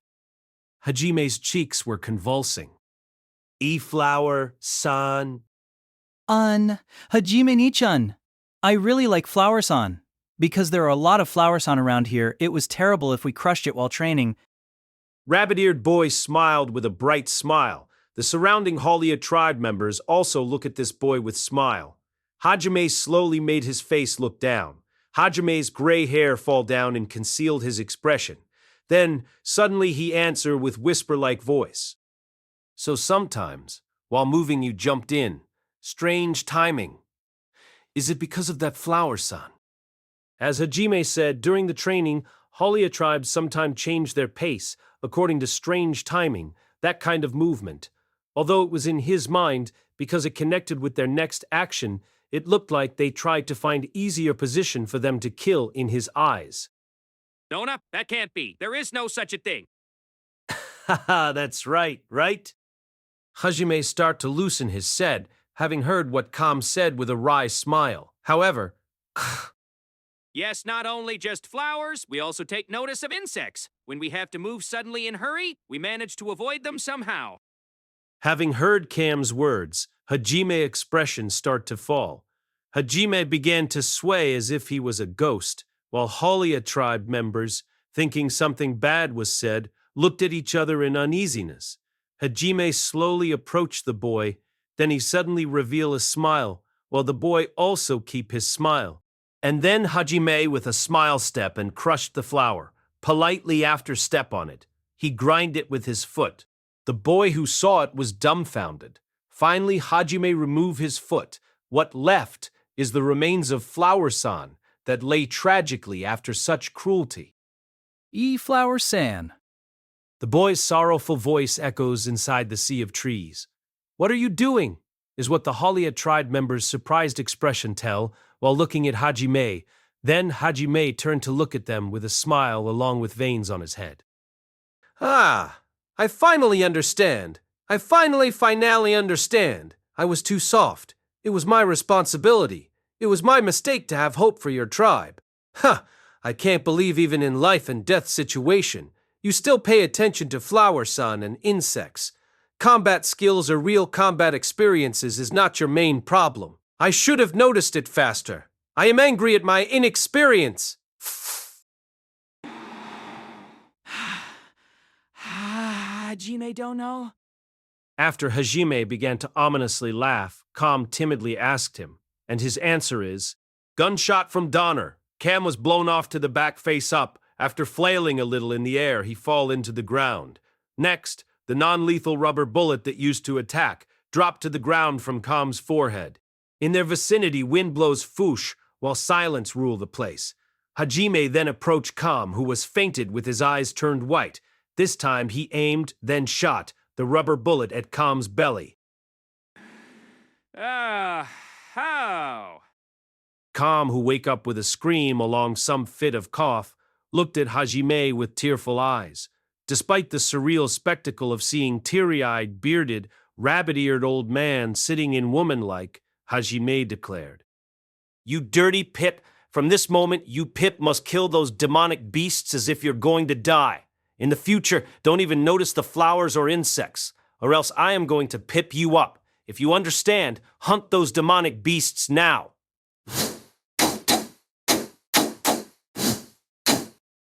Halia tribe was stiffened by Hajime's vulgar speech, and to them, Halia fired without mercy. Halia tribe scattered into the sea of trees just like spiders' children's while screaming.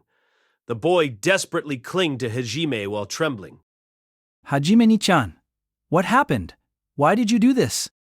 Hajime glared at the boy who stared at him with sparkling eyes, then looked at the surrounding and confirmed flowers were blooming here and there, until finally he silently fired again.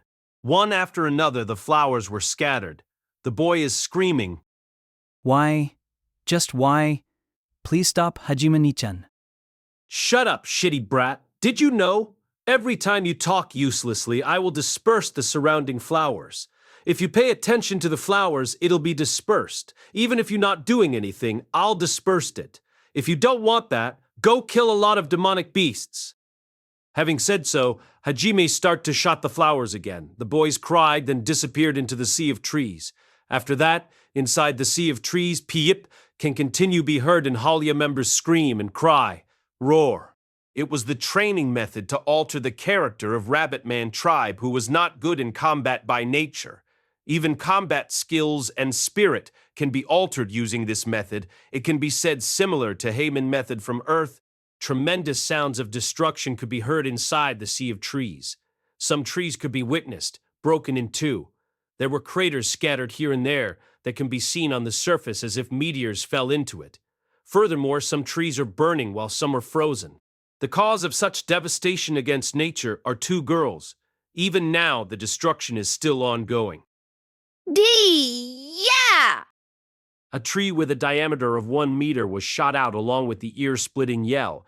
It broke in the middle and flew into the target with great speed, with definite mass, and it was a spear of flame that burns its target and everything in front of it into ash. Even objects with huge mass will be burned if touched by it. It countered the log that moves like a cannonball and turned it into ashes, fluttering in the air. Not yet. The shockwave created by the collision between the thrown scarlet spear and log dispersed the fog, and on the other side of the fog a running silhouette could be seen. Immediately, a log falls from the sky like a meteor and pierces the ground with a sound of thunder. Backstepping, its target escapes from the range of the shockwave, then once again the spear of flame was released. However, the silhouette rushed out from the fog in high speed, and then a strong flying kick attacked the log that pierced the ground. It's unknown where the power came from, but the log that received the kick was explosively smashed, and from it came splinters that shot at the target. Fire Castle. Suddenly, a wall of flame that can be called a rampart came out to block the improvised shots that come flying. Not even one shot was able to reach its target. However, Got you? K. at that time, the silhouette already moved behind her.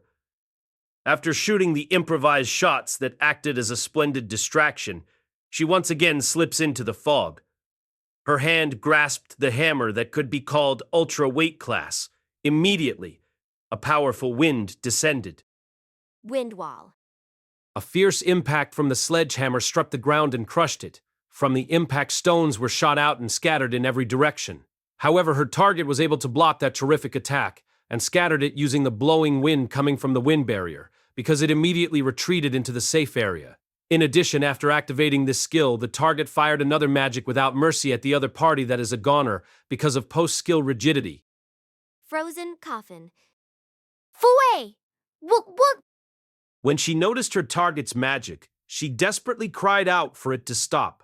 But there is no need to hear that, because the law of no talking is necessary was in place.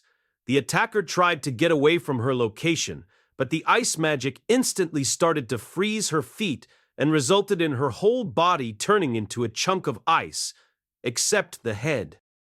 Ko! Please, hurry! Release it! Yes, son. My victory. That's right, the two who kept fighting without any discussion were Yua and Shia. Today was the start of their 10th day's training, a mock combat as the final test. The rule was that it'll be Shia's victory if she was able to damage Yua even a little. The result... That is... that! Yusan's cheek! There is a scratch! A scratch! My attack hit! Ha ha! I did it! It's my win! Certainly, there is a small scratch on Yu's cheek. Probably it came from a piece of rocky debris that broke through Yu's defense. Even though it was a really small scratch, a wound is a wound. It was Shia's victory. After pointing that out, Shia's face looked overjoyed by it. She revealed a big smile, although her body was cold and her nose was running. Her rabbit ears twitched happily. No wonder there is an important promise she made with you in this training graduations battle. Also, for Yue, that promise is not something amusing. Therefore, There is no wound. it was a good thing that the wound disappeared immediately because of auto-regen. She sulkily turned her head with a humph. What? Why? It's unfair! Certainly the scratch... No. Even though there is nothing now. There certainly was. It's cruel to cheat. Now that I said it, please remove the magic already. It's been cold since a while ago. Somehow I'm becoming sleepy. From the cold and runny nose, Shia begins to doze off. You'll die if you sleep. That's her current situation. You, who was peeking at that appearance, let out a deep sigh while thinking it must not be continued in her heart, removed her magic. Pick-chee! Pick-chee! It's cold. I almost became a rabbit that can't return to life. After a lovely sneeze, she covers her nose with a nearby leaf. Shia then looked at Yue with seriousness in her eyes. Yue made an unpleasant expression because of her gaze. Her expressionlessness collapsed because of that unpleasant expression. Yue-san, I've won. It is a promise, right? If I can win at least once in the 10 days, I'll be taken along on Hajime-san and Yue-san's travels, right? At the very least, you'll help to convince Hajime-san, right? Mumu, today's breakfast, what is it? Wait, what's with sudden change of topic? Moreover, it was light. Yue-san, aren't you okay as long as there is Hajime-san's blood? What's with you asking about breakfast? Please, be my ally already. If I have Yue-san as an ally, it's already 90% okay. Shia makes Gaia noises. Yue looked at that expression that came from the bottom of her heart. As Shia said, Yue had promised her. That is, Yue said to Shia only if she was able to damage her in the mock combat, even with a small injury within 10 days. If she did it, Yue must acknowledge and allow Shia to travel along with her and Hajime. Also, Yue must help Shia persuade Hajime when she asks him. Shia seriously wanted to come along with Hajime and Yue. half of it because she didn't want to become a burden to her family, while the other half simply because she wanted to be together with Hajime and Yue, and to get along with the two. However, her wish was refused coldly. Even now that can be seen from Hajime and Yue's attitude. At that time, what Shia thought of was the promise from before. In Shia's eyes, Hajime somehow pampered Yue by fulfilling her expectations. Above all, Shia is a woman. She understood Yue's feelings toward Hajime. Naturally, it was because she also has the same feelings. So, the reverse is also true. Yue also understood Shia's feelings. That's why, first of all, it was necessary to make Yue acknowledge Shia Halia's existence. It's not like Shia wanted to take Hajime from Yue. She didn't think about that at all. What she wanted from Hajime was to acknowledge her existence just like Yue, even a little. That was probably because of the world's influence that made them the same. In other words, she only wanted to be friends with them, so that there will be someone she loves and a friend who also loved that person by her side. That's the kind of future that Shia dreamt of. On the other hand, about why Yue exchanged that promise to Shia, even though there were no merits in it for Yue. 20% of it was because she felt sympathy to her. When she heard Shia's story for the first time inside the Ryzen Grand Canyon, even though she developed complex feelings because her circumstances were comparatively better than her own, somewhere in her heart she can't deny the feeling that they are the same that sprung up. Because she thinks of her as a comrade, even if a little, she pampered Shia. The other 80% was woman's obstinacy. Yue was able to grasp Shia's promise.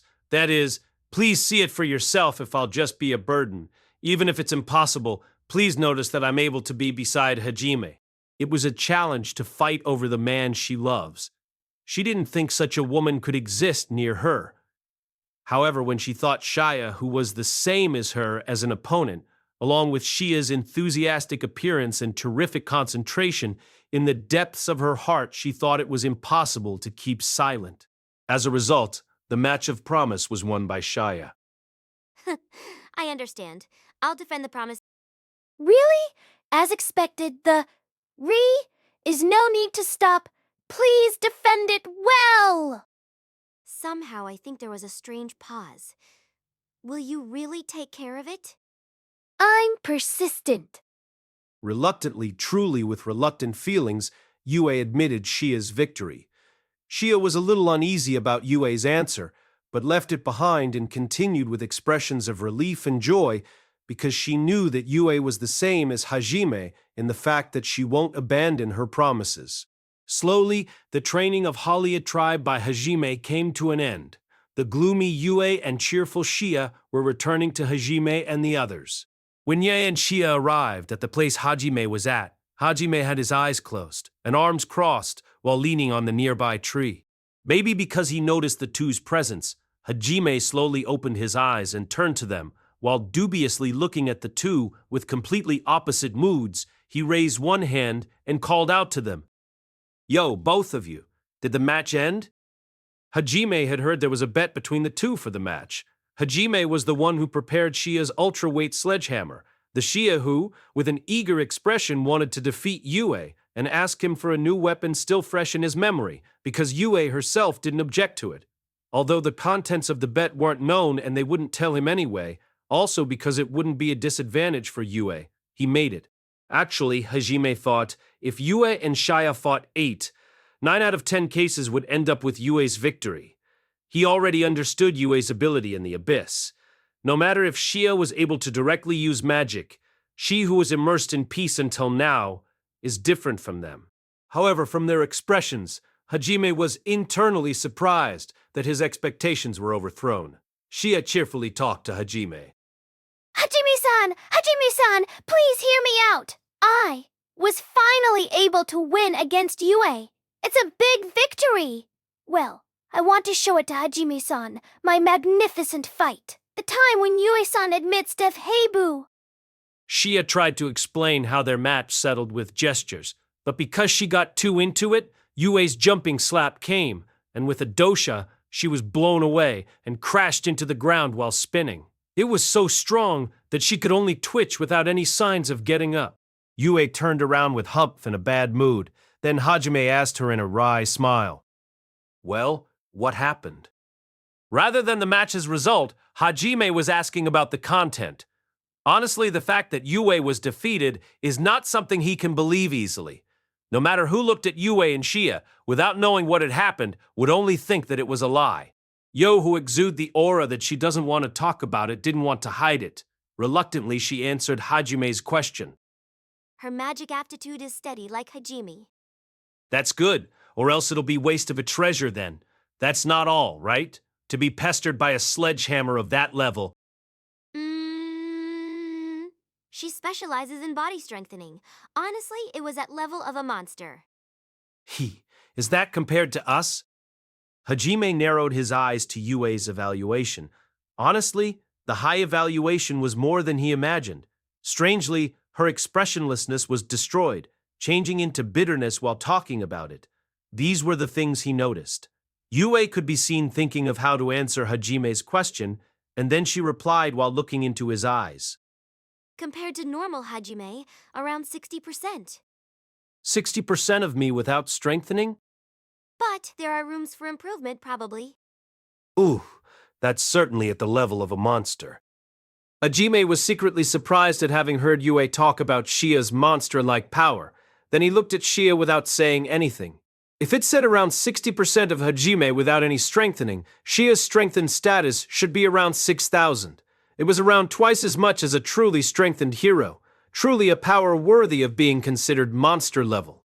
It can be said she was capable of reaching Yue. It really was something unimaginable from her usual sobbing and whimpering appearance. Shia noticed Hajime's half-astonished, half-amazed gaze. She cheerfully stood up, then walked up to Hajime with a serious expression while desperately controlling her hurried mind, straightening her posture. Her gray hair with a blue hue was fluttering, and her rabbit ear stood up straight. From now on, she'll express her once-in-a-lifetime request. Well, it can also be called a confession. Her body trembled in nervousness, even though her expression stiffened. There is an unyielding spirit in her eyes. Step by step, she advanced. Finally, she firmly matched her gaze with Hajime's, then spoke her wish. Hajime-san, please take me along on your travels, please. I refuse. An immediate answer? Shia, who didn't think she'd be refused because of the mood right now, opened her eyes wide with a look of astonishment. What is she saying all of a sudden? Was the thing that could be seen from Hajime's eyes, while he watched Shia as if watching a shameless person. Shia was indignant. It's okay to struggle some more, something like that. Oh, how cruel, Hajime-san.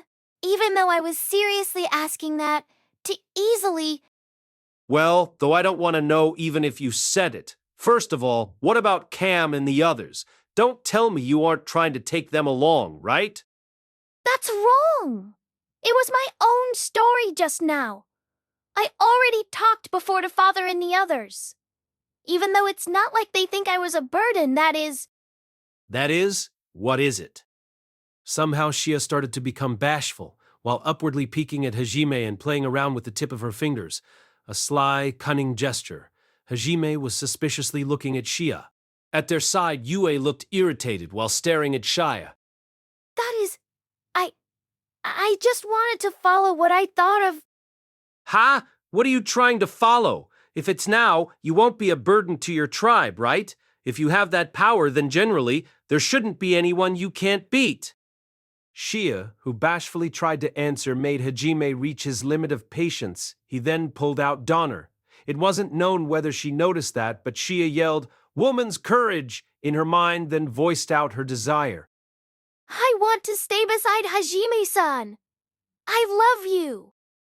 I've said it, now I only need to bite it, was what Shia thought while panicking in front of her. Hajime looked dumbfounded as if he was a pigeon that ate a toy bullet.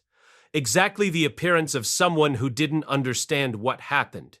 However, after a while, as if the meaning finally transmitted into his brain, he instinctively blurted out a remark, or tsukomi. No, isn't that weird? Where the hell did I raise the flag? Even though I can't say for myself, I thought I treated you harshly. Don't tell me, did you get off from that? Shia never thought he would think of her like that, and started to back away one step with regret from Hajime. Then Shia fiercely protested. Who's a pervert? I don't have that kind of hobby. Rather, if you notice that I was treated harshly, why don't you be a little nicer? Well, there is no need for me to be nicer to you. First of all, are you seriously in love with me? Aren't you just tempted by the circumstances? The reason for Hajime not believing Shia's goodwill is because he thought it was just a suspension bridge effect. It wasn't a surprise, because everyone could see Hajime's attitude toward Shia was harsh in every aspect. However, Shia, who had her feelings doubted, was very ill-humored. It was not related to the circumstance at all. No matter how many times you saved me from predicament, my constitution won't change. Even though I was glad at that time when you protected your promise in front of the elders, that may have affected me. But this feeling's already born, so how can I do anything about this? Even I sometimes think about it. Something like why it was this person. Hajime-san even now never calls me by my name. Somehow, it suddenly hit me and it hurts, just like a demon, answering only what's needed, always throwing himself into a crowd of demonic beasts, has no mercy, just like a demon, is never nice to me, only favoring Yue-san just like a demon, huh? Really? Why am I in love with you? Huh? While speaking, Shia began to doubt her own feelings. Shia inclines her neck and Hajime has veins popping out of his head, while barely being able to resist pulling out Donner unintentionally by mistake, while hearing her answer. Anyway, I can't let you come along no matter what you feel. That was a joke just now? I truly love you, so please take me along. You know, your feelings are, well, even if they are real, don't you understand that I already have Yue? Rather, to be able to say that confession in front of her, even I thought about it a while ago. Your number one weapon was your body's strengthening, but that's not it, right? I think it was your heart that's completely made of azanthium. Who's the one with the heart made from the ore with the greatest hardness? It's become like this as expected. I understand. Everything about Hajime-san. It was as tricky as I thought. Suddenly, Shia Fufufu laughed suspiciously while turning toward Hajime. Because I thought this might happen. I've gained an ally while risking my life. Now you, Sensei, please help me. Yue. Hajime blinked his eyes, having heard an unexpected name. Gotcha. That's the smug expression of Shia. Then she glanced at Yue by their side. Yue's expression was so bitter as if she bit 100 insects at once, then genuinely unwillingly told Hajime. Hajime, let's take her along. No. What's with that interval? You obviously hate it. Don't tell me it was the winning bet. Regrettably. Hajime roughly understood the circumstance from Yue, who dropped her shoulders.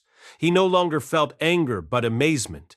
Surely Shia was thinking, for Hajime to hear out her wish, her power truly isn't enough. Once again, she remembered how Hajime took Yue's words as a priority in decision-making.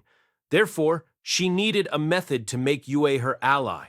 It was not an exaggeration to call it a life-risking method, because she understood it'd otherwise be impossible considering she somewhat knew how Yu feels. In these 10 days, it can be said she was literally dying to find out Yu's habits, in training/combat. In other words, that's just how serious Shia thought about it. Hajime was scratching his head.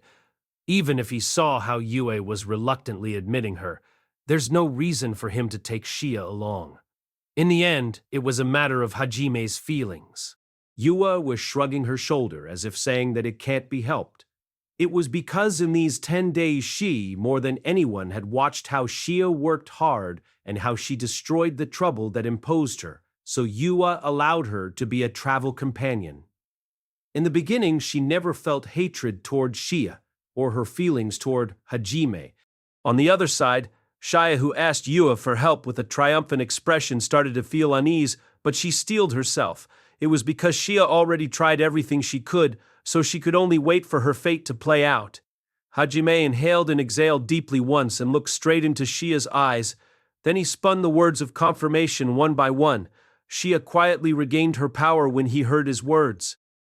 To go with us? Don't you already know the answer? Didn't you know? Isn't the future not an absolute thing? Shia said that because she was able to catch a glimpse of the future. She believes that the future can be changed by actions and resolution. It's a journey full of danger. I'm glad I am a monster. Thanks to that, I can go with you. That was the derogatory term from the elders. However, she takes pride in it now. After all, she learned that there are things she wouldn't be capable of unless she was a monster. My wish is to get back to my hometown, original world. You'll likely never meet your family again, you know?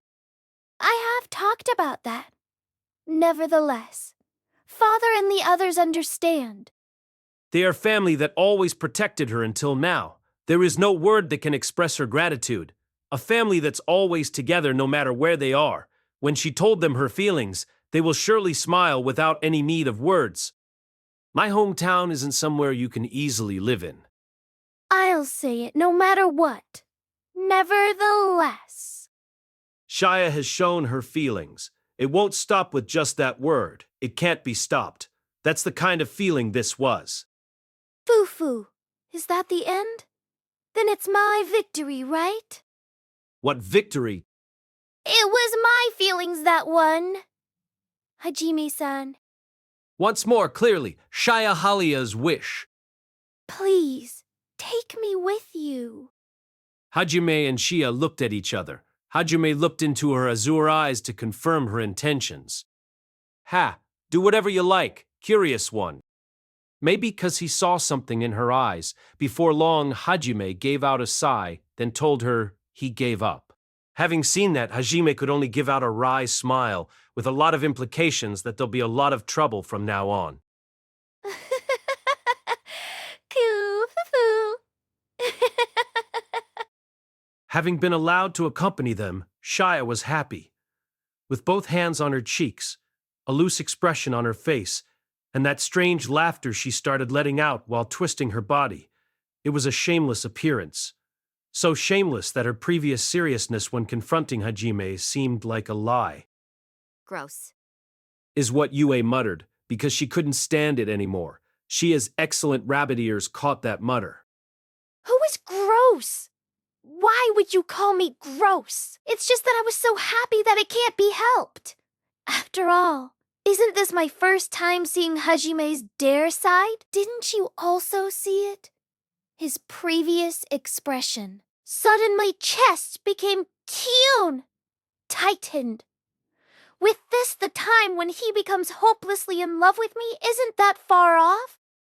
Shia was elated and became more caught up in it, having seen that Shia, Hajime, and Yue muttered together in disgust.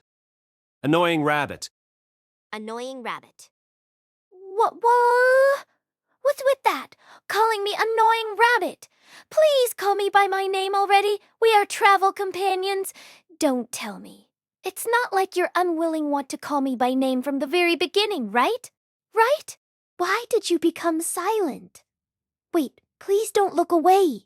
Come on, it's Shia. Shia. Repeat after me. Shia. While Shia desperately tried to make them call her by name, Hajime and Yue only narrowed their eyes and started to discuss their future plans. Then Shia clung to them with teary eyes and said, "Don't ignore me. I don't want to be left out." Even after becoming a travel companion, they treated her just as harshly as before. While someone was making a racket, Shia, several Halia tribe members appeared from the fog. They returned after clearing Hajime's challenge to subdue demonic beasts and return with proof in their hands.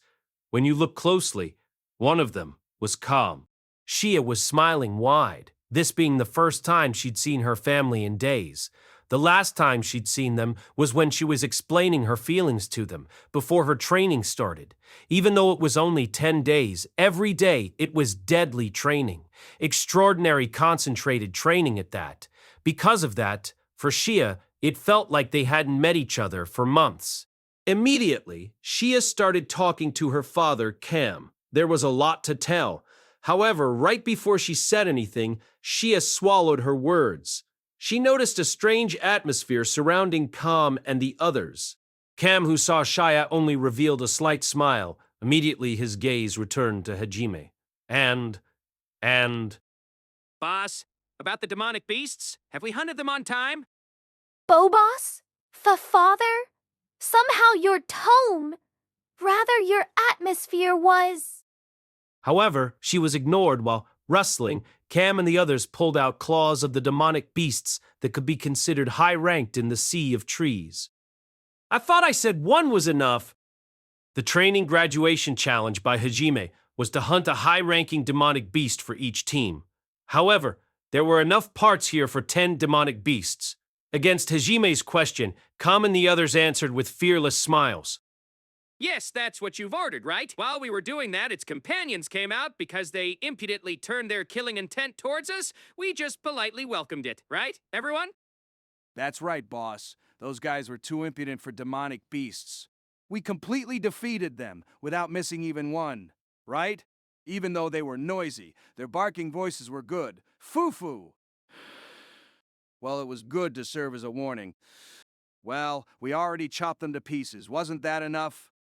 It was a parade of disturbing remarks.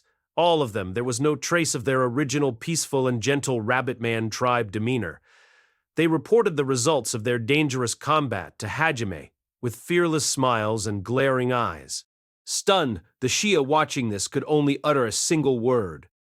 What happened? Hajime-san! What on earth happened to Father and the others? Calm down. No, nothing happened. It was the result of training. No. What happened to make them like this? Aren't they completely different people? Wait, please don't look away. Look at me. It's not like there are any big differences, right? Are your eyes not holes? Please look at them. A while ago they were charmed just by staring at their knives. Just now, someone called their knife Julia. Normally, isn't that scary? Shia's angry voice filled with frustration echoed in the sea of trees. What on earth had happened? That was what Cam and the others thought while exchanging glances between Hajime and Shia with confused expressions. They exchanged glances for a while until the other members of the Halia tribe came back. All of them were, that is to say, they look wild. Not only the adult males, but also the females, children, and even the elderly. Shia pointed at her family that completely changed, while approaching Hajime with tremendous momentum to urge him for an explanation. Hajime awkwardly averted his gaze while being interrogated by Shia. Maybe she judged she wouldn't be able to make any progress, so Shia changed her target to Cam and the others. Father, everyone, what on earth has happened? It's as if you're different people. From before, you've only been saying frightening things. Please come back to your senses. Cam, who was clung onto by Shia, started to loosen his glaring expression and reverted to his gentle expression. That made Shia a little relieved. However, What are you saying, Shia? We are sane/okay. It's just that we have awoken to the truth of this world. It's all thanks to Boss. To truth? What was... having a bad feeling about it, Shia asked while her cheeks twitched, and Cam smiled while confidently declaring, 90% of this world's problems can be solved with violence. It was a different person after all? My gentle father was already dead. You won none. Because of the shock, Shia ran and disappeared into the sea of trees while crying. However, before she got into the fog, a small shadow immediately appeared before her, and she fell on her butt while letting out a miserable voice. That small shadow was able to keep its balance without falling. Then it stretched out its hand toward Shia. Thank you very much. Well, Think nothing of it, Shia Big Sis. An ego, it was the natural thing for a man. Sis. What appeared from the fog was a boy from the Halia tribe that could still be called a child. On his shoulder was a big crossbow, while 2 knives and a slingshot-like weapon were attached to his waist. It was a boy who often displays a nihilistic smile. Shia, who was never called Anago until now, looked up. In front of her was the boy that usually called her Shia Wanakan, so she was puzzled by it. With Shia staring at him with a skeptical gaze, the boy Pit-Pat walked up in front of Hajime, then he gloriously saluted him. Boss, I am sorry to come back empty-handed. There is something that I must report. Permission to speak. Ooh, who? What is it? At Boy's veteran soldier-like atmosphere, even though it's too late, Hajime thought Shia was right, and that it was a little too much. And then he stuttered a little. The boy continued his report without a care. Affirmative. Problem found while pursuing demonic beasts. I discovered a group of fully armed Bearman tribe. The place was on the route to the Great Tree. Perhaps they thought to ambush us. A-, they've come as expected, although I thought they'd come immediately. I see, they wanted to crush us in front of our goal, huh? It was a somewhat good demeanor. Affirmative. If it's okay, how about leaving those guys to us, Halia? Will, how about it, Cam? Do you have anything to say? Having heard that, Cam was shaken, and since it was something he wished for, he began to grin with a fearless smile, then nodded. By all means, leave it to us. Our power, we wanted to know how far our power has come compared to them. What? It's not like we will show anything disgraceful? Having heard their chief's words, the surrounding Halia tribe, all of them, showed belligerent expressions. The number of people who called their weapons by name with increasing admiration could be felt. Shia's expression was dyed with despair. Can you do it? Affirmative. The one who cheerfully answered Hajime's last confirmation was the boy. Hajime once again closed his eyes, then breathed deeply, and Ka opened his eyes wide. Hear me, everyone from Halia tribe, every one of you brave and resolute warriors. Today, you're graduated from being shitty maggots. You are no longer the worthless existence to be weeded out. Crush unjustness with power. Hold down those hostilities with wisdom. O strongest warriors, teach those bears bleep for inciting our resentment by bringing us to our current situation. Those guys are nothing but redundant stepping stones. They are only bleep. Build mountains with their corpses and rivers with their blood as proof, the proof of your rebirth. The proof to everyone in the Sea of Trees to show that the Halia tribe is reborn. Sir, yes, sir. Answer me, everyone, the greatest and strongest warriors, what is it that you wish for? Kill them! Kill them! Kill them! What is your specialty? Kill! Kill! Kill! If there are enemies, what will you do? Kill them all! Kill them all! Kill them all! That's right, kill them all. You can do it. Take the right to live with your own hands. Aye, aye, sir. That's the spirit. Every one of the Halia tribe. I only have one order: search and destroy. Go! Uvarn! All the members of my family are dead after all.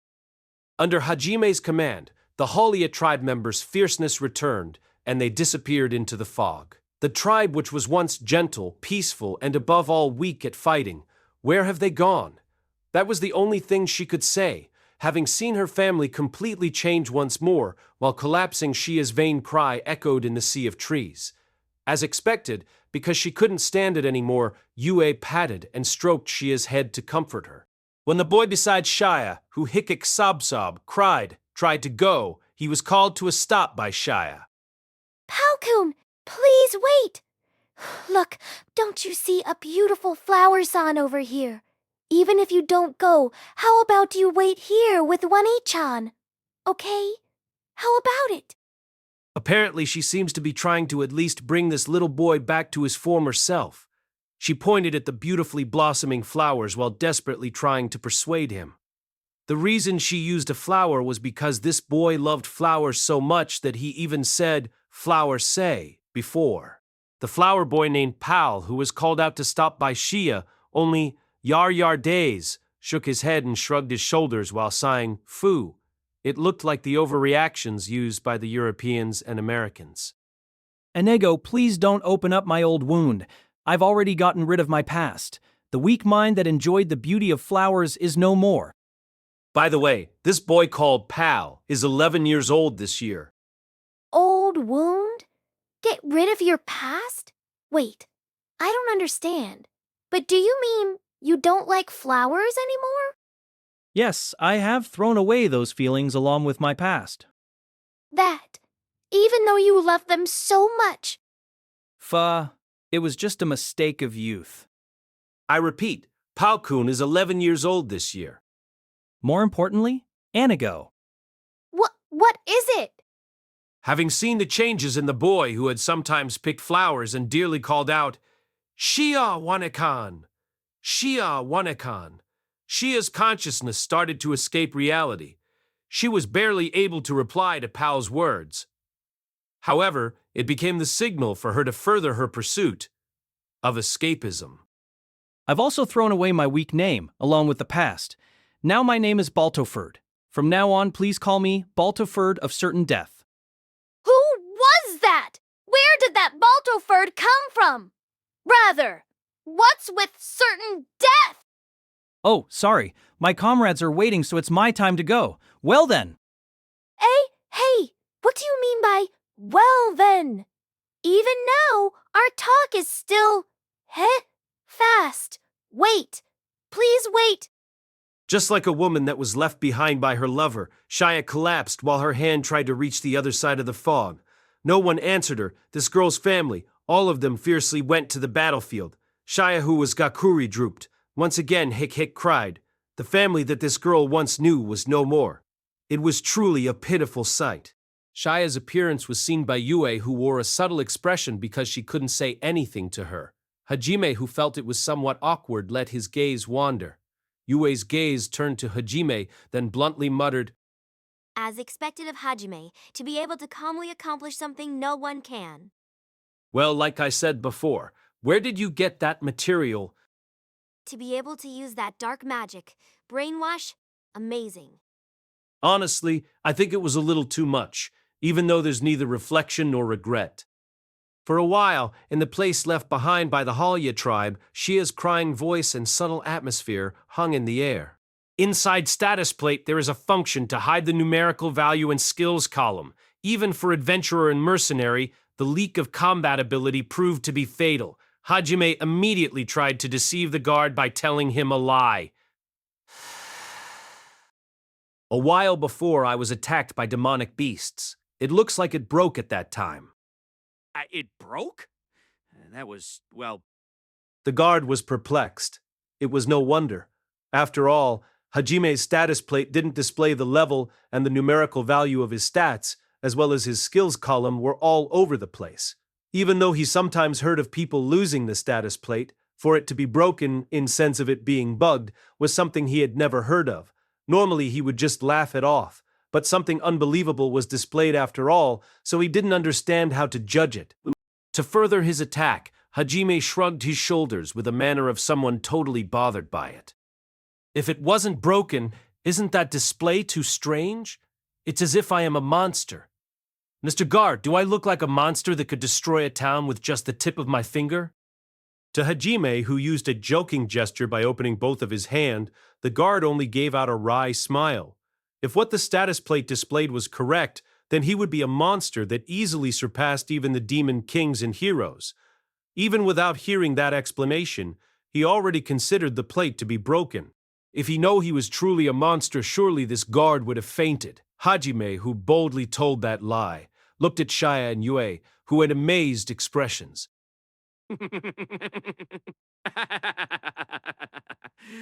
Well, of course I don't see that. Even though I'd never heard of any bug in the display, well, there is always a first for everything. And those two? Turning his gaze to Yue and Shia, the guard asked to see their status plate, only to be stunned. With his face dyed red, he looked alternately at Yue and Shia with a blank and unfocused look. Even though it was said before, Yue is a beautiful girl with a bisque doll-like appearance. Shia, while quiet, was also a beautiful girl that gave off a mysterious feeling. In other words, the guardsman was truly charmed by them. Hajime unnaturally cleared his throat, then, ha! The guard turned his gaze to Hajime in panic. While we were attacked by the demonic beasts, this girl lost her plate. About this rabbit man, you understand, right? Maybe because he accepted that, the guard nodded in consent, then gave back Hajime's status plate. Even so, just where did you get your hands on such a beauty? Aren't gray-haired members of the Rabbit Man tribe rare? Are you actually a rich person? The guard asked Hajime with envy and jealousy mixed into his voice, while continuously taking peeks at the two. Hajime only shrugged his shoulders without giving any answer. Well, whatever. You may pass. Ah, thanks. Oops, wait a sec. Where can I sell raw materials? Aang, if it's that, there is the Adventurer Guild if you go straight through the Central Road. If you want to personally bring it to the store, just ask the guild. They will give you a simple map of this town. Ooh, you've been so kind to us. Thanks. After receiving the information from the guard, Hajime and his party passed through the gate and entered the town. From the gate, it seems that this town's name was Brook. Inside the town was a lively atmosphere. Even though it wasn't at the level of Holad Town which he'd seen at the outskirts of Orcus, there are quite a lot of stalls along with voices advertising their wares, and sounds of people haggling could be heard. With such liveliness, it somehow lifted one's feeling. Not just Hajime. Yue's eyes began to look happy. However, since before, Shia was trembling and staring at Hajime with teary eyes. Without saying anything, she only stared at him with teary eyes, and because it made him anxious, he let out a sigh. To interrupt my happy mood, was what Hajime complained in his mind while giving a glance at Shia. What is it? Even though we're finally inside a town, for you to make a face similar to a gorilla demonic beast that desperately tried to block a massive rock that fell from above. Who's a gorilla? Rather, how do you know what kind of defeated form that is? If it's Hajime-san, then it'd be blown in one move. It's somehow pitiful just by imagining it. Is that something like poking your side with teary eyes? Is that a follow-up attack? That's too cruel. That isn't it. Shia was busily rebutting while angry. She tried to appeal, I am unhappy, with her whole body while flailing her hands. By the way, the episode with the gorilla-like demonic beast was a story from the time he experimented to polish the mass compression method. By no means did he not enjoy the bullying. Yue was happily poking at that time. Also, this demonic beast was the one who owned the Great Arm special magic. It's this collar. Because of this, I was misunderstood as a slave. Hajime-san, if you understand, then remove it. Ugh, it's cruel. Aren't we companions? It seems that was what Shia was angry about. Even though they are travel companions, she was shocked to have received the same treatment as a slave. Naturally, the collar that Hajime put on her wasn't a slave's collar, and it didn't have the power to restrain Shia. Even Shia understood that. But, whatever is said, a shock is a shock. Having seen that Shia, Hajime scratched his head, then looked into Shia's eyes. You know, for a non-slave demi-human, moreover a popular and high-in-demand rabbit man wouldn't be able to walk freely inside a town, right? Added to that, a gray-haired one like you would attract attention along with your outstanding figure and style. If you declared that you weren't someone's slave, you'd be instantly marked down when we entered the town. After that, there would be a storm of kidnappers coming. It'll be trouble. Why are you being giddy for? While explaining things, Hajime suddenly glared at Shia, who became embarrassed with blushing cheeks when she heard the explanation. Yue also coldly looked at Shia. Momao, Hajime-san. To start saying something like that in front of everyone. To say, I have an outstanding figure and style, the cutest in the world and charming Mo. It was embarrassed Bugera. Yue's golden right straight found its way into the cheek of Shia, who was caught up in the moment. With a love-filled mind, Shia raised a scream, then collapsed. Without using body strengthening, she got up while rubbing her cheek that was reddened in a different way from before. Don't get carried away. I'm Having heard Yue's cold words, Shia's body trembled. While amazed by their appearance, Hajime continued his explanation. I will say the conclusion.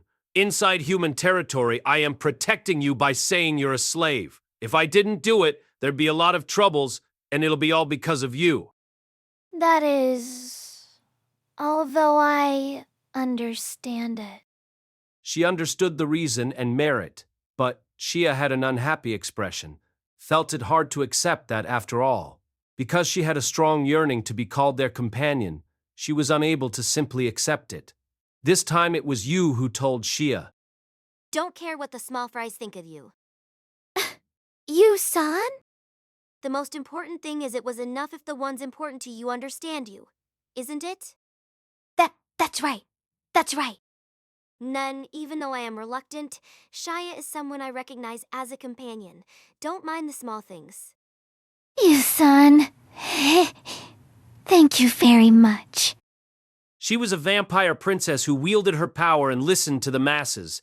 Even though she was betrayed, she found a new answer, that even little words were able to carry a massive weight. That's why her words were able to break the stone inside Shia's heart. All members of the Halia tribe, even Hajime and Yue, understood that Shia has become important to Hajime and Yue. It was unnecessary to go through the trouble of getting 1,000 people to understand it. Of course, even if they could do it, there was no need to do that. Having heard Yue's words, Shia shyly smiled while taking a peek at Hajime. She was expecting him to say something. Hajime, who felt it can't be helped, reluctantly started to spin his words. Well, I won't abandon you if you were attacked because they found out you're not a slave. Even if it will make everyone in this town your enemies? You know, didn't I already do that with the Empire's soldiers?